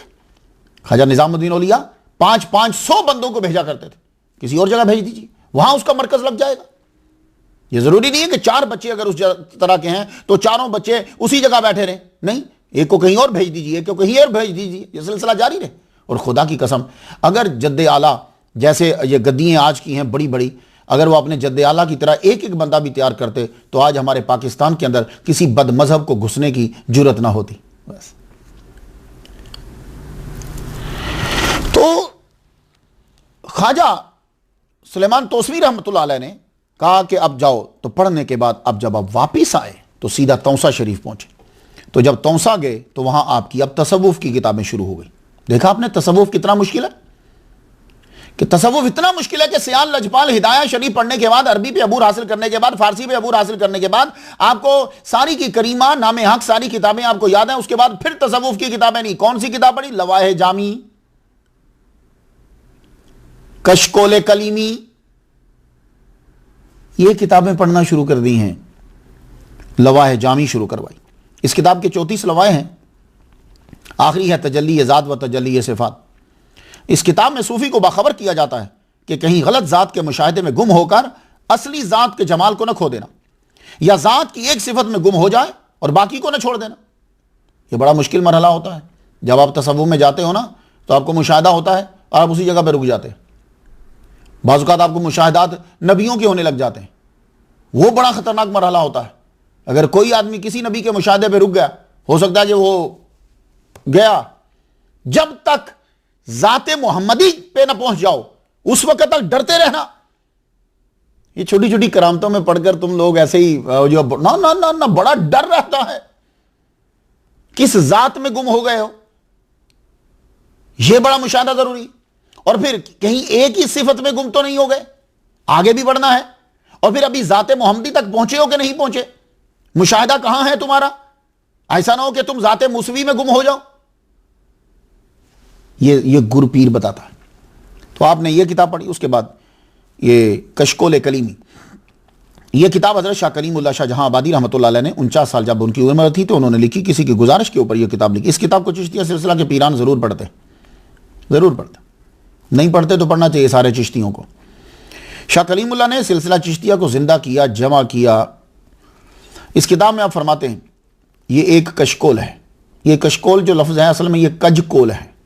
कजकोल से कचकोल बना, कचकोल से कशकोल बना। ये बड़ा सफ़र करा इस लफ्ज़ ने। तो असल लफ्ज़ कज है। कज माने होता है टेढ़ा, और कोल कहते हैं लुकमे को। वो रोटी तोड़ के मुंह में डालते हैं ना, उसको कोल कहते हैं। तो कज कोल। तो आप फरमाते हैं जिसके ये कशकोल है, जिसके लुकमे लतीफ़ा रब्बानी को ताकत बख्शते हैं, मजाजी इस्लाम के कालिम में हकीकी ईमान की रूह फूंकते हैं और मुर्दा तबीयत को जावदानी ज़िंदगी अदा करते हैं। अक्सर चिश्तिया का यह तरीका रहा है कि जब वो खिलाफत देते थे तो दस्तार के साथ, तबरुकात के साथ कशकोले कलीमी ज़रूर देते थे। तो आप में से भी जो लोग अब तसव्वुफ में पढ़ गए हैं, उनको मज़ा आने लग गया है, तो रिसाला कुशैरिया, कशफुल महजूब के साथ साथ जो पीर हज़रात हैं उनको कशकोले कलीमी और लवाह जामी ये ज़रूर पढ़ना है। फ़ारसी के अंदर है, कुछ ढूंढिएगा कहीं उर्दू में भी मिल जाएंगे। कि अता से और निगाह से जब पढ़ लिया कुतुब को, तो उसके बाद पीर का यह हुक्म हुआ कि अब आप शादी करोगे। सूफिया और औलिया का शादी करना यह बताता है कि इन पर हिंदुओं का असर नहीं है। इन पर जो ईसाई जंगलों में निकल जाते थे, उनका असर नहीं है। इन पर असर मोहम्मद मुस्तफ़ा सल्लल्लाहु अलैहि वसल्लम। शादी की, ख्वाजा मोहम्मद सुलेमान तौसवी रहमतुल्लाह अलैह ने कहा शादी करो, तो उस वक्त सियाल लजपाल की उम्र 34 साल थी जब आपने शादी की। तो आपने 1833 में शादी की। शादी के एक साल बाद ही 1834 के अंदर आपके सर पर खिलाफत का ताज रख दिया गया।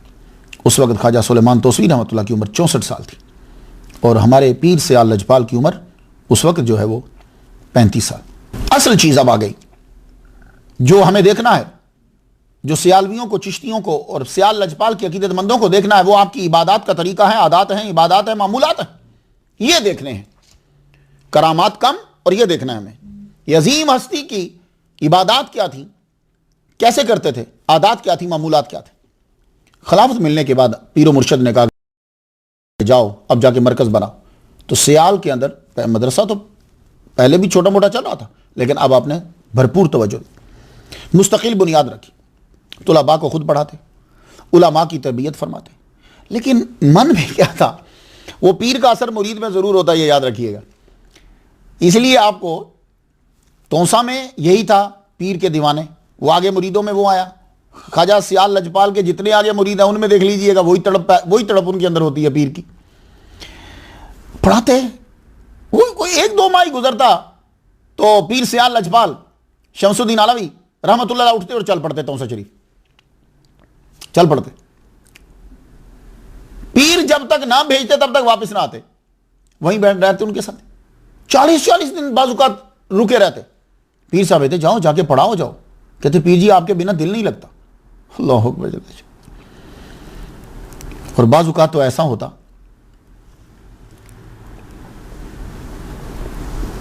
कि वहीं रुक जाते।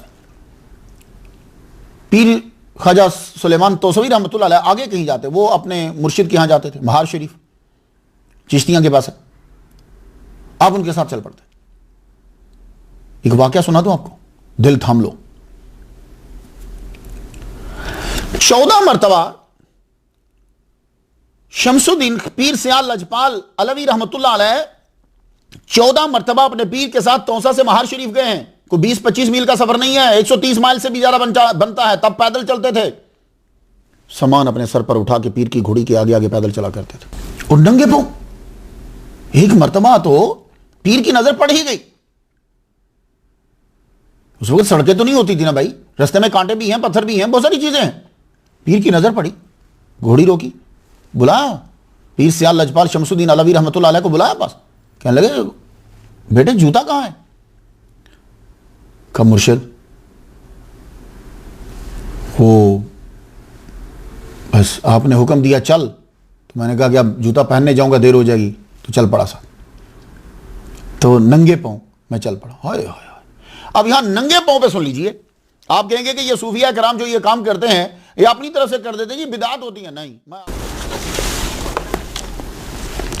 आज आपको एक हदीस सुना दूं मैं कि पीर सियाल लजपाल नंगे पांव क्यों चले। ये मैंने कल अर्विंग यूएसए अमेरिका के अंदर अपनी मस्जिद में दर्स देते हुए ये मैंने हदीस सुनाई, और आप भी इसे सुन लीजिए कि औलिया कराम और सूफिया आपको नंगे चलते हुए जो नजर आते हैं, वजह क्या है। पीर सियाल लजपाल अलवी रहमतुल्लाह अलैह कहां जा रहे थे? अपने पीर के पीर खाना की तरफ, वली कामिल की तरफ। तो वली कामिल की तरफ जाना नेकी है, खुदा बख्श देता है। अब मुस्लिम शरीफ की हदीस ज़हन में आ गई। वो जो बंदा जा रहा था 99 कत्ल करने के बाद 100 कत्ल कर लिए, कत्ल करने के बाद अल्लाह के बंदों की तरफ जा रहा था।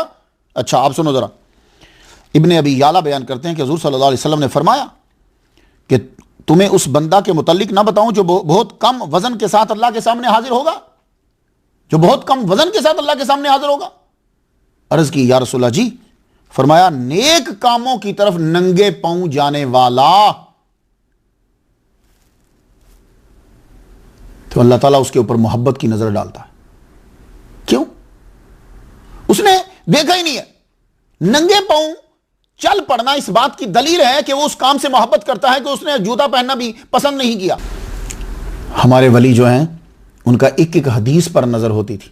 तो इसलिए मेरा चैलेंज है, हदीसों पर सबसे ज्यादा अमल सूफिया कराम करते थे, कोई उनसे बढ़कर अमल नहीं करता। ये बात याद रखिएगा। वो कभी मुअक्कदा और गैर मुअक्कदा के चक्रों में नहीं पड़ते। वो कभी समाजी तकाजे और माशरी तकाजे के लफ्जों में नहीं पढ़ते, वो सिर्फ इतना देखते थे कि हुजूर पाक ने किया, बस करो। तो सूफियाए कराम हैं जो सबसे ज्यादा हदीस पर अमल करते हैं। अब आपको समझ आई कि ख्वाजा सियाल लजपाल अलवी रहमतुल्लाह अलैह नंगे पांव चले, पीर की नजर पड़ गई। अब देखो जरा कर्म कितना होता है, नजर पड़ी, फरमान लगे जरा करीब आए, अपने नालैन दिए उनको। ख्वाजा मोहम्मद सुलेमान तोसवी रहमतुल्लाह अलैह ने अपने नालैन दिए शमसुद्दीन अलवी रहमतुल्लाह अलैह को दिए, ये लो, और खुद चल पड़े। वाह क्या मुरीद है। उन्होंने भी क्या किया, नालैन लेकर वो जो सामान सर पे रखा हुआ था उसके नीचे नालैन रख दिए, ऊपर सामान रख दिया, फिर चल पड़े, फिर चले। काफी माइल चलने के बाद पीर साहब जब रुके तो उनकी फिर नजर पड़ी कि देखो तो सही कि जो नालैन दिए इसे फिट बैठे कि नहीं बैठे। देखा तो फिर पाँव नंगे। बुलाया पास, कहने लगे शमसुद्दीन तुम्हें जूते दिए, नालैन दिए थे कि तुम पहन लो, पाँव पे नुकसान नहीं हो। कहां है वो? कहा हुजूर रख लिए। कहां रख लिए? कहा हुजूर जहां जगह थी उनकी। कहा उनकी जगह तो नालैन तो पाँव में पहनते हैं। कहा नहीं हुजूर आपके नालैन थे, आपके नालैन थे, वो पाँव में नहीं पहनने वाले। तो कहा कहां रखे? कहा हुजूर ये रखे। यूं सब मार उठाया। तो ख्वाजा मोहम्मद सुलेमान तोसवी रहमतुल्लाह के नालैन यहां रखे हुए। हाय हाय हाय हाय हाय। अब इस मंजर को मैं किताबों से पढ़ के बयान नहीं कर सकता।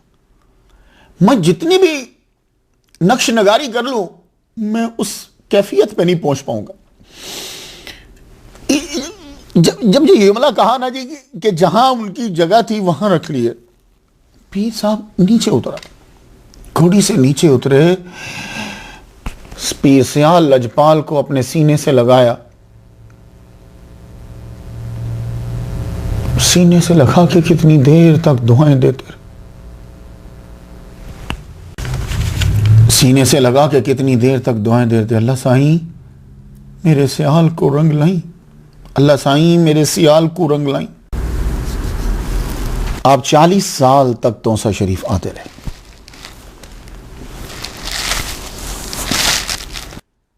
और साल में कई बार आते जाते।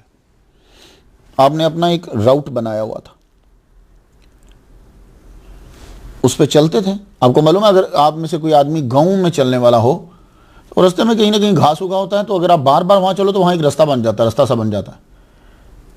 तो आपके खुलाफा फरमाते हैं कि आप इतनी बार तौसा शरीफ जाते रहे कि वो जिस रास्ते से आप गुजरते थे वो उसी रास्ते के ऊपर एक अलग सा रास्ता बन गया था।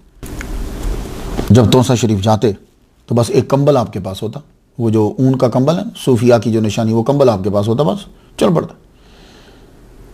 सर्दी होती तो ओढ़ लेते, गर्मी होती तो ज़मीन से जोड़ लेते, यानी जब सोने लगते तो नीचे बिछा लेते,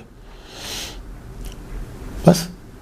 और आप जब चलते थे सियाल से तौसा की तरफ, तो ऐसे लगता था कि ज़मीन सिमट गई है। बस एक रात बीच में पड़ती थी, दूसरे दिन वहां होते थे। हालांकि बहुत लंबा सफर है आप, और जब आप चलते अकेले होते थे आप, तो आपको पता है उस वक्त डाकू भी रास्ते में पड़ते थे। पीर सियाल लजपाल शमसुद्दीन अलवी रहमतुल्लाह अलैह एक मरतबा जा रहे अपने पीरो मुर्शिद से मिलने के लिए, रास्ते में डाकू ने हमला कर दिया। उन्होंने कहा लूट लो, कुछ ना कुछ तो होगा इसके पास। जब वो आगे बढ़े आपको मारने के लिए, पकड़ने के लिए बढ़े, आपने नीचे से झुक कर डराने के लिए पत्थर उठाया। पत्थर उठाना था कि सब ने चीखना शुरू कर दिया, सबने। आपने फरमाया क्या हुआ तुम्हें? एक पत्थर है मेरे पास, एक मैं बंदा हूं, मैं एक को मारूंगा, सब क्यों चीख रहे हो? कहने लगे आप एक नहीं हो, आपकी तरह के पत्थर हजारों ने उठाए हुए हैं, कौन मुकाबला करे इनका? हजारों ने उठाए। अपने पत्थर नीचे फेंक दिया, पत्थर फेंका, अब उनको एक ही नजर आ रहा है, अब पत्थर किसी में नजर नहीं आ रहा। सारे डाकू करीब आ गए, डाके से तौबा की।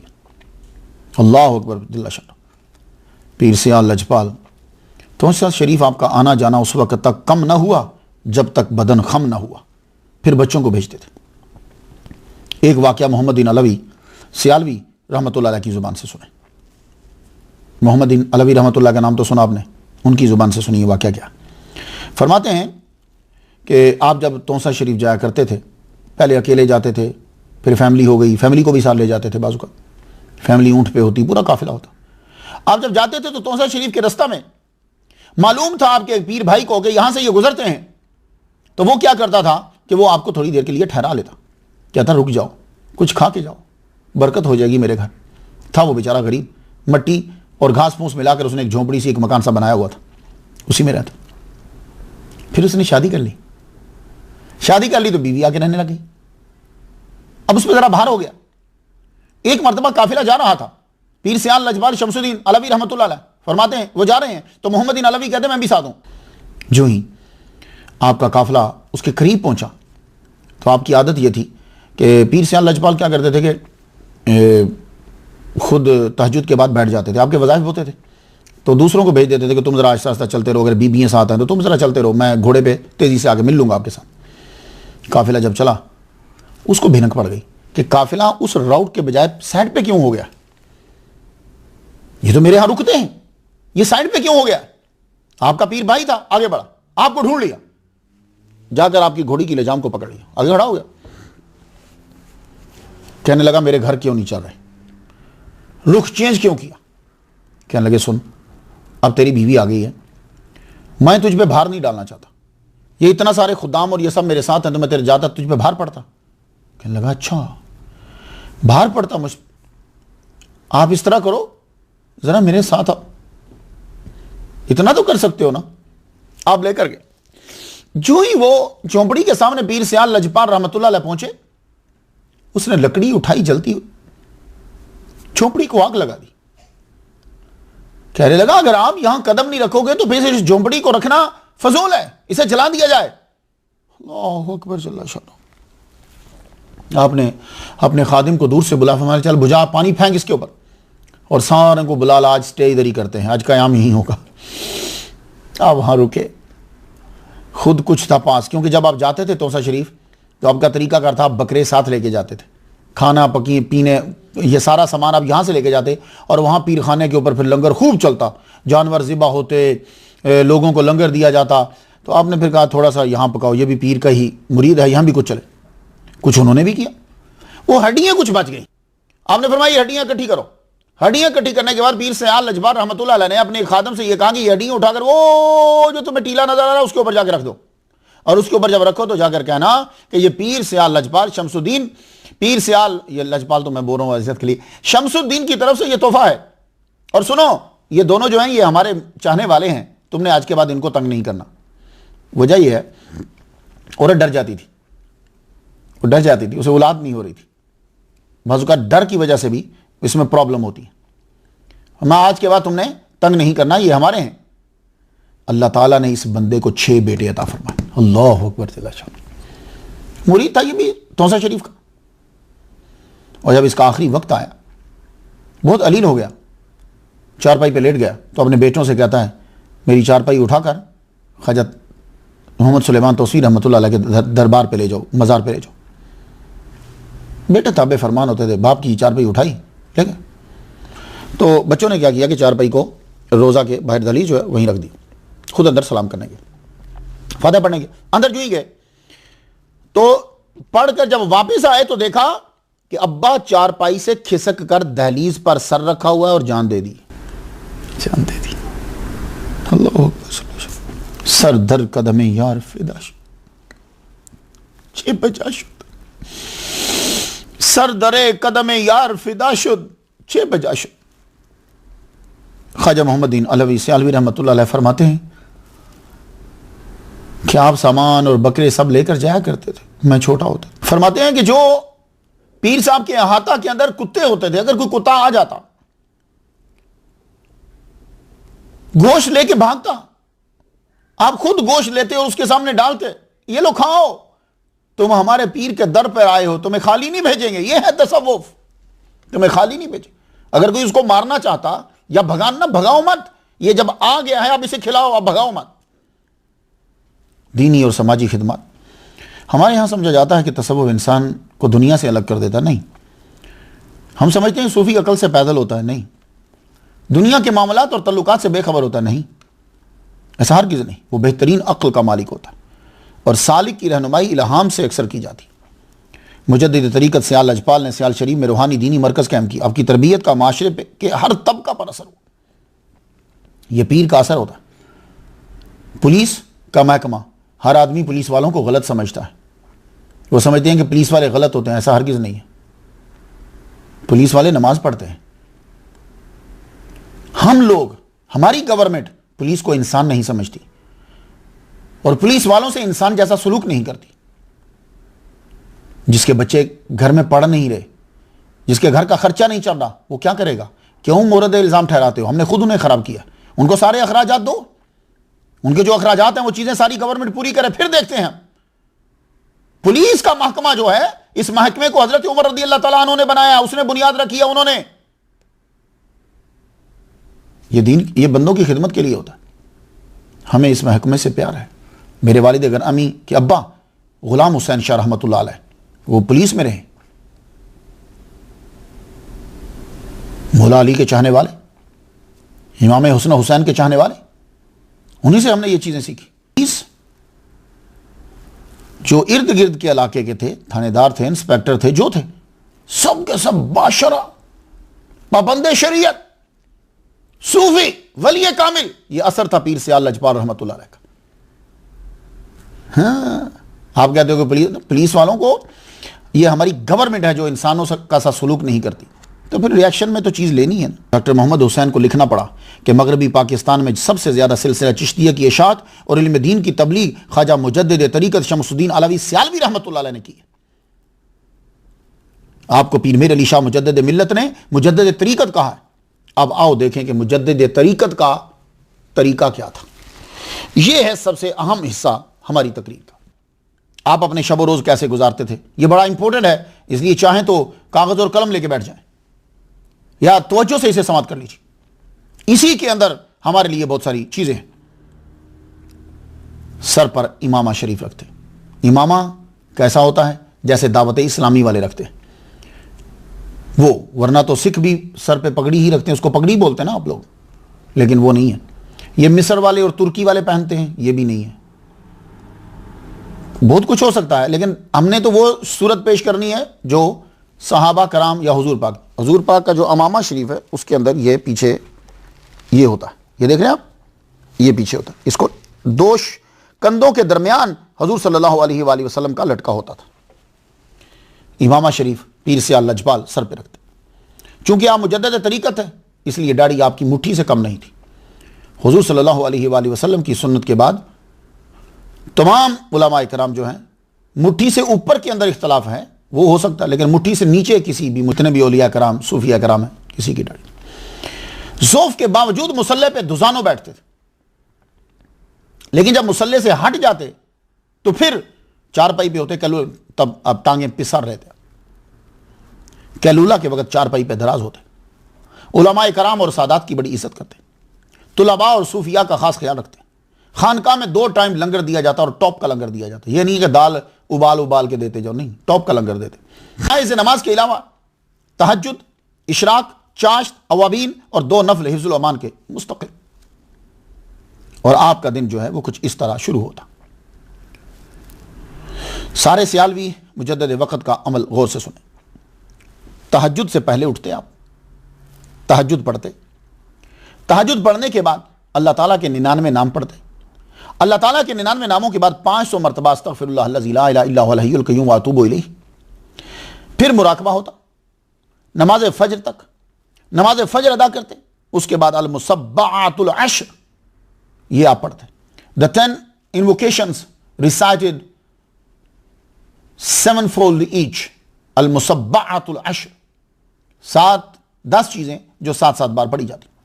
सूरह फातिहा, सूरतुल नास, सूरतुल फलक, सूरतुल इखलास, कुल हुवल्लाह, सूरतुल काफिरून, आयतुल कुर्सी 7 मरतबा, तीसरा कलमा 7 मरतबा, अल्लाहुम्मा सल्लि अला सय्यिदिना मुहम्मदिन अब्दिका व नबिय्यिका व रसूलिका नबिय्यिल उम्मी व अला आलिहि व सहाबिहि वसल्लम 7 मरतबा, अल्लाहुम्मा इग़फिर ली व लिवालिदैया व लिलमुमिनीना वल मुमिनात वल मुस्लिमीना वल मुस्लिमात अहयाइ मिनहुम वल अमवात 7 मरतबा, अल्लाहुम्मा इफ़अल बी व बिहिम आजिलन व आजिलन फिद दीनी वद दुनिया मा अंत लहु अहलुन वला तफ़अल बिना व बिहिम या मौलाना मा नहनु लहु अहलुन इन्नका गफ़ूरुन हलीमुन जव्वादुन करीमुन रऊफ़ुर रहीमुन 7 मरतबा।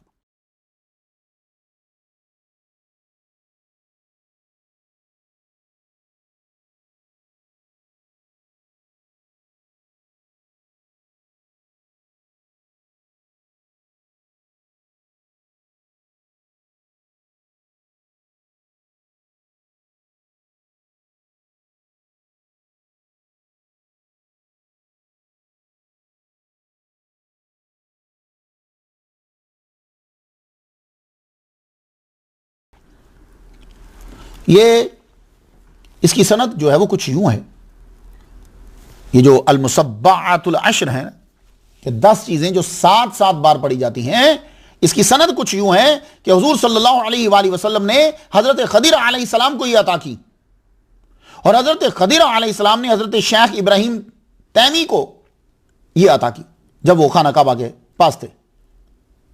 फिर यह सिलसिला सूफिया में आम हुआ। तो अंदर की रोशनी के लिए इनको पढ़ना बहुत जरूरी है। तो हमारे पीर सियाल लजपाल रहमतुल्लाह अलैह इसको फजर की नमाज के बाद पढ़ते। उसके बाद सलातुल किबरीत अल-अहमर इसे पढ़ा जाता। अब यह दुरूद शरीफ जो है, यह सियाल लजपाल को अब्दुल कादर गिलानी रहमतुल्लाह अलैह ने अता फरमाया, और फिर आपके मुर्शिद ने आपको ऑर्डर दिया। यह दुरूद शरीफ जो है बहुत बड़ा है, आप भी इसे वक्त मिले तो जरूर पढ़ें। अब इसका भी वाकया सुन लीजिए। अब जब तौसा शरीफ जाते थे, जंगल से गुजर रहे हैं, एक बुजुर्ग का दीदार हुआ, बड़ा नूरानी चेहरा, सर पे इमामा, मुट्ठी से जरा घनी गाड़ी।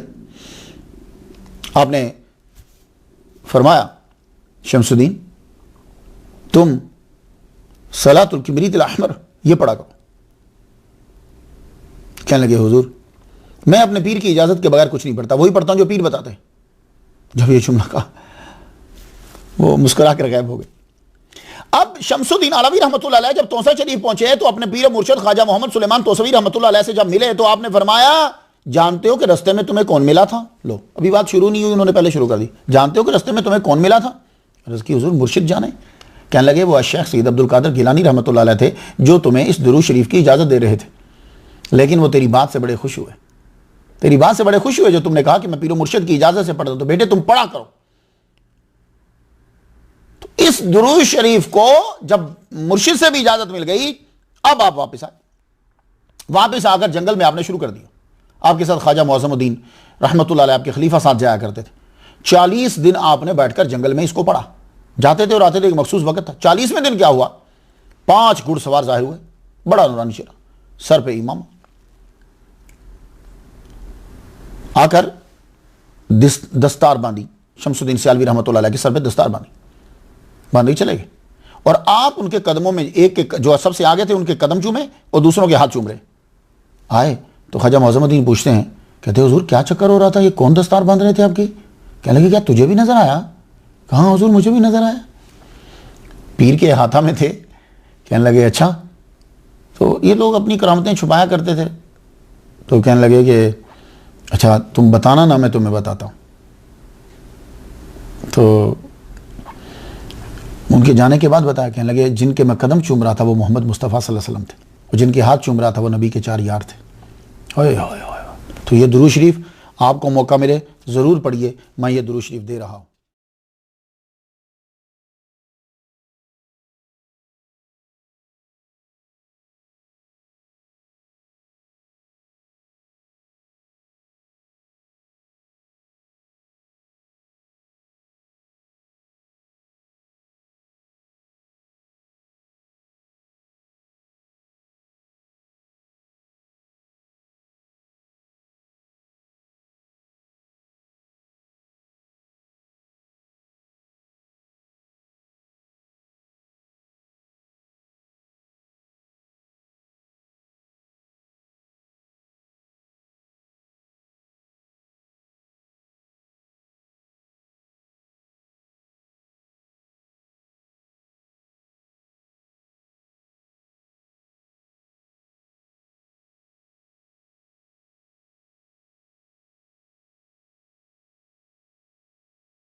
आपने इस दरूद को मामूलात में शामिल कर लिया। फजर के बाद सलातुल किबरीत अहमर शजरा शरीफ पढ़ते, एक मंजिल दलाइल खैरात की पढ़ते। मैंने दलाइल खैरात की इजाज़त मराकश में जाकर ली उनके ख़ानदान से, जो है आगे भी लोगों को बहुत सारी इजाज़त दी है, लोग पढ़ते हैं। फिर इशराक के वक़्त नवाफिल यूँ पढ़ते, 2 नफल शुक्राना के, 2 नफल इस्ताज़ा के, 2 नफल इस्तिखारा के, 2 नफल इस्तिजाब के, 2 नफल शुक्र नहार के, 2 नफल सवाब बराए वालिदैन के, और इशराक पढ़ते। सवा पारा फिर मंजिल होती। तसव्वुफ़ की किसी किताब का मुताला करते, फिर मदरसा में कोई एक आध सबक जाकर पढ़ा देते, फिर कैलूला फरमाते, ज़ोहर की नमाज में उठते, नमाज पढ़ते, तुलबा को तसव्वुफ़ का लेक्चर देते, असर के बाद ख़त्म ख्वाजगान होता, मगरिब के बाद अवाबीन के नवाफिल और 2 नफल हिफ्ज़ुल ईमान के पढ़ते, और ईशा के बाद कुछ वज़ाइफ होते। ये तरीका कर, जो भी कुछ अमल कर सकते हो ज़रूर करो। गवर्नमेंट बरतानिया से नफरत। मिर्ज़ा कादियानी ने गवर्नमेंट बरतानिया से मोहब्बत करी, लेकिन पीर सियाल लजब्बाल ने गवर्नमेंट बरतानिया से मोहब्बत नहीं की। क्यों? इसलिए कि उन्होंने मुसलमानों का कत्ल किया था। उन्होंने यहाँ की सारी ताकतों को, सारे खजानों पे कब्जा कर लिया। उन्होंने मुसलमानों को, ख़ासतौर पर इस्लाम को ख़त्म करने की कोशिशें फुल की। उलमा इकराम को फांसी पे चढ़ाया और उलमा को सजाएं दी कि ये उलमा तो बेचारे के कैद में ही मर गए। जिसके पास कुछ ना हो वो कुछ लेने के लिए, अंग्रेज़ों के लिए कुछ ना कुछ करता है। ये बात याद रखिए। आप मुजद्दिद तरीक़त है, इनसे इलाज करवाना भी पसंद नहीं करते थे। मुजद्दिद तरीक़त का जुमला मशहूर है, खुदा ने मेरी आंखों को अंग्रेज़ की दीद तक से महफूज रखा। एक दफ़ा आपको इतला दी गई कि कहने लगे जी अंग्रेज़ दौरे पर आया है, तो वो आपसे भी मिलना चाहता है। आपने फरमाया वो मेरे तक नहीं पहुँचेगा, वो मेरे तक नहीं पहुँचेगा। पीर सियाल लजपाल मेरे तक नहीं पहुँचेगा। और वाकई एन टाइम पे उसका इरादा बदल गया, वो गया ही नहीं। क्योंकि वो वहाँ क्यों जाता? उसको पता है कि ये जो पीर है ये हमारे फ़ायदे के लिए नहीं है, ये हमें फ़ायदा नहीं देगा। वो हट गया। मियाँ शेर मोहम्मद शर्कपुरी रहमतुल्लाह अलैह फरमाया करते थे, वो अंग्रेज़ों के अंदर भी रहे और अंग्रेज़ों से बाहर भी। ये चीज़ आपकी औलाद में भी लीजिए। अब शेखुल इस्लाम कमरुद्दीन सियालवी रहमतुल्लाह अलैह को पूरे उलमा ने, जितने भी उलमा हैं, सब ने ये टाइटल दिया शेखुल इस्लाम का। कमरुद्दीन सियालवी रहमतुल्लाह अलैह का एक वाक़या समात कीजिए। कहते हैं कि राइफ़ल का लाइसेंस लेना था, तो आपने सही तरीका इख्तियार किया। कोई ऐसी स्टोरी नहीं बनाई, सीधा जाके एप्लीकेशन दे दी, भेजी कि मुझे राइफ़ल का लाइसेंस चाहिए। तो अंग्रेज़ था, डिप्टी कमिश्नर जो। अब डिप्टी कमिश्नर ने पैगाम भेजा कि आपकी अंग्रेज़ी सरकार के लिए जो खिदमात हैं लिख भेजें, ताकि उसकी रोशनी में लाइसेंस जो है वो आपको जारी कर दिया जाए। तो आगे से शेखुल इस्लाम का जवाब सुनिए। शेखुल इस्लाम ने कहा कि आप ख्वाजा मोहम्मद ज़ियाउद्दीन अलवी सियालवी के नामे नामी से तो वाकिफ़ होंगे, मैं उनका बेटा हूँ, तो उनकी जो खिदमात थी वैसी ही मुझसे तवक्कुआत रखें। अल्लाहु अकबर। चला, हालांकि आप अंग्रेज़ को खुश कर सकते थे। नहीं।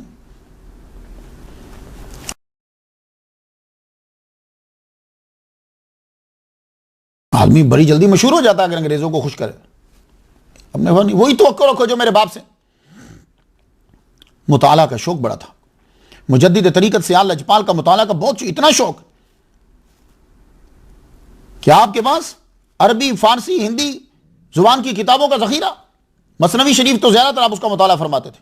और यह बात याद रखिए, मुफक्किर और मुकर्रिर जब मुताला बंद कर देता है तो जमूद का शिकार होने लगता है। मैं वली कामिल की बात नहीं कर रहा, हम अपनी आम लोगों की बात कर रहे हैं। इसलिए मुताला जो है वो जारी और सारी रहना चाहिए। उतलुबुल इल्म मिनल महद इलल लहद, ये मुताला ही तो है, वरना मरते दम तक कौन जाकर स्कूल में पढ़ेगा। तो हुजूर ने जो ये कहा कि उतलुबुल इल्म मिनल महद इलल लहद, कब्र तक इल्म हासिल करो, ये मुताला की तरफ तवज्जो दिलाई है हुजूर ने। वरना इल्म हासिल करने डिग्रियों की तो खास मुद्दत होती है, लेकिन मुताला जो है वो तुम्हारा आखिरी दम तक जारी रहना चाहिए।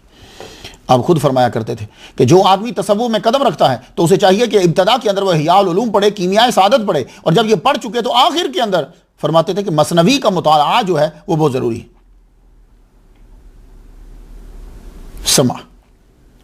समा के आप शौकीन थे, कवाली के नहीं। मेरी बात सुने, ये मौजूदा कवाली जो है इसका इस्लाम के अंदर कोई ताल्लुक नहीं है। गाने वाला भी टुन्न होकर पढ़ रहा और सुनने वाले भी सारे के सारे बेवजू और कोई तवज्जो नहीं। समा क्या है, इंशाल्लाह इस पर गुफ्तगू करेंगे। हमारी 58वें नंबर जो स्टोरी आएगी ख्वाजा उस्मान हरवनी रहमतुल्लाह अलैह पे, उस पर आप समा के ऊपर गुफ्तगू हमारी सुन सकेंगे कि समा क्या है, इसका मकाम क्या है। आपकी मजलिस में कव्वाल बिला मजामीर कलाम पढ़ते थे, यानी साज नहीं होता था। समा का तरीका क्या होता? तिलावत होती, मौलूद, हुजूर का जिक्र, फिर गज़लियात तौहीद होती फ़ारसी और अरबी और हिंदी में। और आपके समा वाले भी खास होते थे, मौलवी सुल्तान महमूद, मियाँ खैर मोहम्मद, चांदी मियाँ, मीरो मियाँ, जुल्फो मियाँ। एक रोज़ क्या हुआ कि बाहर से 3 कव्वाल आ गए। कव्वाल आए तो उन्होंने मज़ामीर के साथ जो है वो कवाली पढ़ना चाहिए, समा पढ़ना चाहा, तो आपने फरमाया मज़ामीर को के ऊपर गिलाफ चढ़ा दो, इनके अलावा अगर तुम्हें कुछ आता है तो वो पढ़ो। अल्लाह अकबर। आजकल तो अस्तगफिरुल्लाह नात भी साजों के साथ पढ़ी जाती है, अस्तगफिरुल्लाह, फुल मजे, सब राजी या गाजी, सब राजी या गाजी। पीरों के अंदर जब हम कभी गुफ्तगू देखते हैं, हम तलाश करते हैं कि इसकी करामतें कितनी हैं, यह हम बड़ा तलाश करते हैं।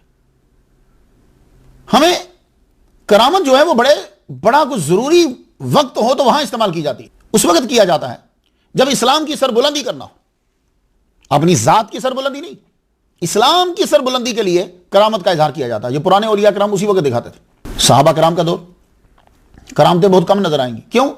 उनका ईमान आगे ही बड़ा मजबूत, उनको जरूरत ही नहीं। तो ईमान को मजबूत करने के लिए करामत का औलिया कराम बाजुकात ज़हूर कर देते। और आजकल लोग तो करामत बनाते हैं, फिर बतलाते हैं, फिर उसको फैलाते हैं। आप खुद भी छुपाते थे और पीर से लजपार दूसरों को भी हुक्म देते कि करामत छुपा दो, बल्कि आपने तो एक को सजा दे दी। उस पर भी वाक़या सुन लीजिए। और यह वाक़या पीर करम शाह अल-अज़हरी रहमतुल्लाह अलैह के ज़रिए से हम तक पहुंचा है। अब वाक़या कुछ यूं है, एक मर्द दरवेश हाफिज शफीक अहमद कादरी रहमतुल्लाह अलैह, जो हज़रत मूसा ज़ई के मुरीद थे, मुर्शिद के विसाल के बाद इनका एक मसला अटक गया। बड़े मुराकबे किए, बड़ा गौर किया, लेकिन वो मसला हल नहीं हो रहा। आप फिर दाता साहब के दरबार पे जाने लगे। दाता साहब के दरबार पर बैठे रहते, मसला हल हो जाए, मसला हल हो जाए। एक दिन दाता साहब ख्वाब में तशरीफ लाए। दाता गंज बशीर रिजवी रहमतुल्लाह फरमा लगे, तेरा मसले का हल मालूम है कहाँ है? ये पीर तो ख्वाब के अंदर उनकी शक्ल दिखाई। फरमा लगे, ये जम्मू में है और ये नाम इनका अब्बास अली शाह है, ये तेरा मसला हल ये करेंगे।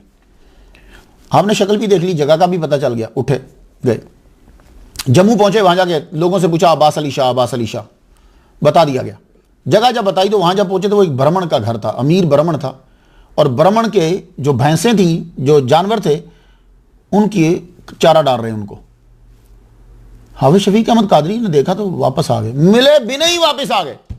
कहने यार शायद हो सकता है कोई ऐसे वहम सा हो गया हो मुझे, ये मेरे मसले को कैसे हल करेंगे जो एक ब्राह्मण हिंदू के यहां नौकरी कर रहे हैं। फिर वापस आ गए, फिर दाता साहब की कब्र के ऊपर, फिर रोजे पे वहां जाते, मुराकबा करते। दोबारा फिर दाता साहब, दाता गंज बशीर रिजवी रहमतुल्लाह अलैह ख्वाब में आए। ये पीर करम शाह साहब बयान कर रहे हैं। फिर उनकी ख्वाब में आए, इनका हाथ पकड़कर अब्बास अली शाह के हाथ में दे दिया, कहा ये तेरा मसला हल करेंगे। अब जब हाथ पकड़ कर हाथ में दिया तो अब हाफिज शफीक अहमद को मालूम हुआ कि यार कोई मसला पक्का ही है। अब रेलगाड़ी के जरिए से जम्मू पहुंचे। जब रेलगाड़ी जम्मू पे रुकी तो उतरने लगे तो देखा अब्बास अली शाह आगे टहल रहे हैं प्लेटफार्म के ऊपर, जैसे किसी का इंतजार कर रहे होते हैं। जो ही अपने डिब्बा से नीचे उतरे, वो दौड़ते हुए आए, हाथ पकड़ा और पकड़ते हुए तेजी से चल पड़े। और ये जुमला कहने लगे यार आप दाता साहब ने भी लोगों के राज खोलने शुरू कर दिए हैं। ये कहते हुए घर ले गए, 3-4 दिन अपने पास रखा। उसके बाद जंगल में ले गए, तवज्जो डाली, तवज्जो डालने के बाद उनके मसले को हल कर दिया। जब मसला हल हो गया तो अब हाफिज शफीक अहमद कादरी ने पूछा, यार मेरा मसला जो कहीं नहीं हल हुआ वो आपके पास हल हो गया, अब मेरी परेशानी भी तो दूर करो कि इस ब्राह्मण के यहां नौकरी क्यों कर रहे हो। अब जरा अब्बास अली शाह, सैयद अब्बास अली शाह गिलानी सियालवी रहमतुल्लाह अलैह क्या स्टोरी सुनाते हैं। कहते हैं, मेरा नाम पूरा सैयद अब्बास अली शाह गिलानी, मैं सैयद हूँ और मैं मुरीद हूँ सियाल लजपाल ख्वाजा शमसुद्दीन सियालवी अलवी रहमतुल्लाह अलैह का। मैं उनके पास रहा करता था, मैंने मनाजिल को तय किया, मुझसे करामात का ज़हूर होता था। मुझे पीर साहब ने एक दफ़ा रोका कि ये बंदे को रोक देती हैं, अगर आला मंजिल पे जाना है तो करामतें दिखाना शुरू कर दोगे तो रुक जाओगे, फिर बंदों का ढेर लग जाता है, छुपा दो। उन्होंने मुझे एक दफ़ा तंबीह करी, कुछ दिनों के बाद फिर मुझसे करामत का ज़हूर हो गया।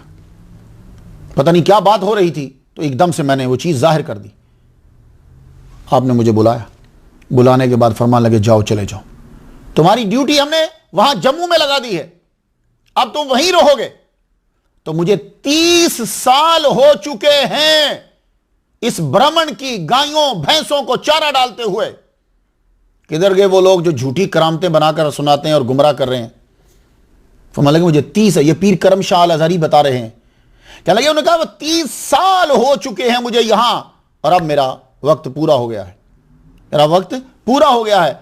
अब सुनो, तुम ये पैसे अपने पास रख लो, फुला मेरा कस्बा है, तुम मेरे कस्बे में आ जाना, जब तुम्हारा दिल फोर्स करेगा तो तुम्हें पहुंचना है। ये देखो चीजें, जब तुम्हारा दिल फोर्स करेगा तो तुम्हें फिर चल पड़ना है, और जब चलना है तो तुम आओगे तो मस्जिद में तुम्हें चंद बंदे मिलेंगे, वो कहेंगे कि एक शाह साहब होते थे, सारी जिंदगी बाहर रहे, चंद दिन पहले आए और वो मर गए। जब वो तुम्हें ये बताएं तो इन पैसों की शिरीनी लेकर, चीज़ें लेकर तुमने फातिहा पढ़नी है और इसाले सवाब करना है। तो जब तुम आओगे तो मुझे मरे हुए गए हुए 3 दिन हो चुके होंगे, सारी चीज़ें बदल कर फरमाया लगे तुम इससे पहले पहुंच ही नहीं पाओगे। वही हुआ। हाफिज शफीक अहमद जो हैं वो कुछ अरसे के बाद वापस गए तो देखा गाँव में चंद बंदे बैठे हैं मस्जिद के अंदर, और वो यही कह रहे हैं, उन्होंने वही जुमले दोहराए जो जुमले सैयद अब्बास अली शाह गिलानी रहमतुल्लाह अलैह ने कहा था। और 3 दिन हो चुके, आपने खाना जो है वो पकवाया, तकसीम कर दिया। अल्लाह अकबर जल्ला शानहू। सच्ची करामत वालों का ये हाल है तो कज़्ज़ाबों का हाल क्या हो। विसाल ज़िंदगी का सफ़र जो 1799 से शुरू हुआ, 1882 के दिसंबर के आखिरी दिन 18 सफ़र आपने तहज्जुद की नमाज अदा की, आपको बुखार हुआ, कमज़ोरी बढ़ती गई, आपकी उम्र तकरीबन 86 साल हो चुकी। 21 सफ़र को आपके साहबजादा तौसा शरीफ से वापस आए तो मुजद्दिद तरीक़त ने पीर खाना का पूछा और साहबजादों का हाल दरियाफ़्त किया, फिर कुरान पढ़वाया। 22 सफ़र को 1 लाख मरतबा दुरूद शरीफ पढ़वाया। इर्द गिर्द की फ़ज़ा बाबरकत और बाबरकत, एक बरकत का समा। 24 सफ़र को पूछा क्या दिन है, अर्ज़ की जुमा है। हाथ में तस्बीह पकड़ी, चंद कलिमात पढ़े, दुरूद शरीफ पढ़ा, लोगों से कहा बाहर चले जाओ, किबला की तरफ मुँह किया, एक हल्की सी जुम्बश हुई और रूह कफ से अनसरी से परवाज़ कर गई। गुस्ल और तकफीन का काम ज़ोहर तक हो गया। आपके खलीफा मौलाना मुअज़्ज़मुद्दीन ऑफ मुअज़्ज़माबाद ने नमाज जनाजा पढ़ाई। ज़ोहर से असर तक जस्द अनवर लोगों के दीदार के लिए रखा गया। वज़ाइफ पढ़ते रहे, कुरान पढ़ते रहे, दीदार करते रहे। असर के बाद फ़ौरन दफना दिया। मैं तो उनके लिए 1 हफ़्ते से फातिहा पढ़ रहा हूँ, आप भी फातिहा पढ़ दीजिए। आज मेरी ज़िंदगी का बहुत बड़ा दिन है, ऐ अल्लाह तेरा शुक्र, आज मैंने 96 औलिया का तज़किरा कर दिया। इनके मातहत तो मैं सैकड़ों का कर चुका हूँ, 96 से कही, लेकिन सरनामा कलाम बनाकर 96 किए हैं मैंने। ये ख्वाजा फरीदुद्दीन अत्तार रहमतुल्लाह की किताब पढ़ने के बाद शौक़ पैदा हुआ कि मैं भी कम अज़ कम 96 लिखूँ। क्यों? इसलिए कि जब वो मरे थे उनकी कब्र पर फरिश्तों का नज़ूल हुआ था। मुझे उम्मीद है कि मैं भी मरूँगा तो मेरी कब्र पर फरिश्तों का नज़ूल होगा, क्योंकि इतने औलिया को बयान कर देना ये अब्दुल कादिर गिलानी गौस पाक की नज़र के सिवा नहीं हो सकता। अब आप लोग दुआ करें कि अल्लाह ताला 365 जो है वो मुकम्मल कर दे, ताकि हर आदमी को रोज़ का एक वली कामिल सुनने में मिल जाए और उस वाक़े के अंदर जो है वो इस्लाम की बातें भी हों, दीन की बातें भी हों, वो चीज़ें भी उसके अंदर हों। इसके बाद 97 नंबर पे मैंने जो टॉपिक बनाया है वो है औलिया अल्लाह का जिक्र क्यों ज़रूरी है। इसलिए जितने सामीन हैं वो इस टॉपिक को सुने, याद करें, नोट करें कि औलिया अल्लाह का जिक्र क्यों ज़रूरी है। 97 के बाद 98 नंबर जो है वो ख्वाजा उस्मान हरवनी रहमतुल्लाह अलैह का है, जो ख्वाजा मोइनुद्दीन अजमेरी चिश्ती रहमतुल्लाह के पीर हैं। 99 पे मैंने हज़रत बीबी खुतैजा रदी अल्लाह ताला अन्हा का जिक्र करना है, इसलिए कि मदीना शरीफ से एक साहब हैं बिलाल मुनीर खान साहब, उनका इशारा हुआ कि वो हुज़ूर सल्लल्लाहु अलैहि वसल्लम के रोज़ा के पास रहते हैं और वहीं वो मुजावर हैं। तो इशारा है कि करीबियों का जिक्र शुरू मैं कुछ कर चुका हूँ, जो बच रहे हैं। हज़रत बीबी खुतैजा रदी अल्लाह ताला अन्हा 100 जो है हम कंप्लीट करेंगे, ज़िंदगी रही इंशाअल्लाह रहमान। हज़रत बीबी फ़ातिमतुज़ ज़हरा रदी अल्लाह ताला अन्हा जो तहत रिसालत भी हैं और तहत विलायत भी हैं। इजाज़त दीजिए। व आखिरु दावाना अनिल हम्दुलिल्लाहि रब्बिल आलमीन।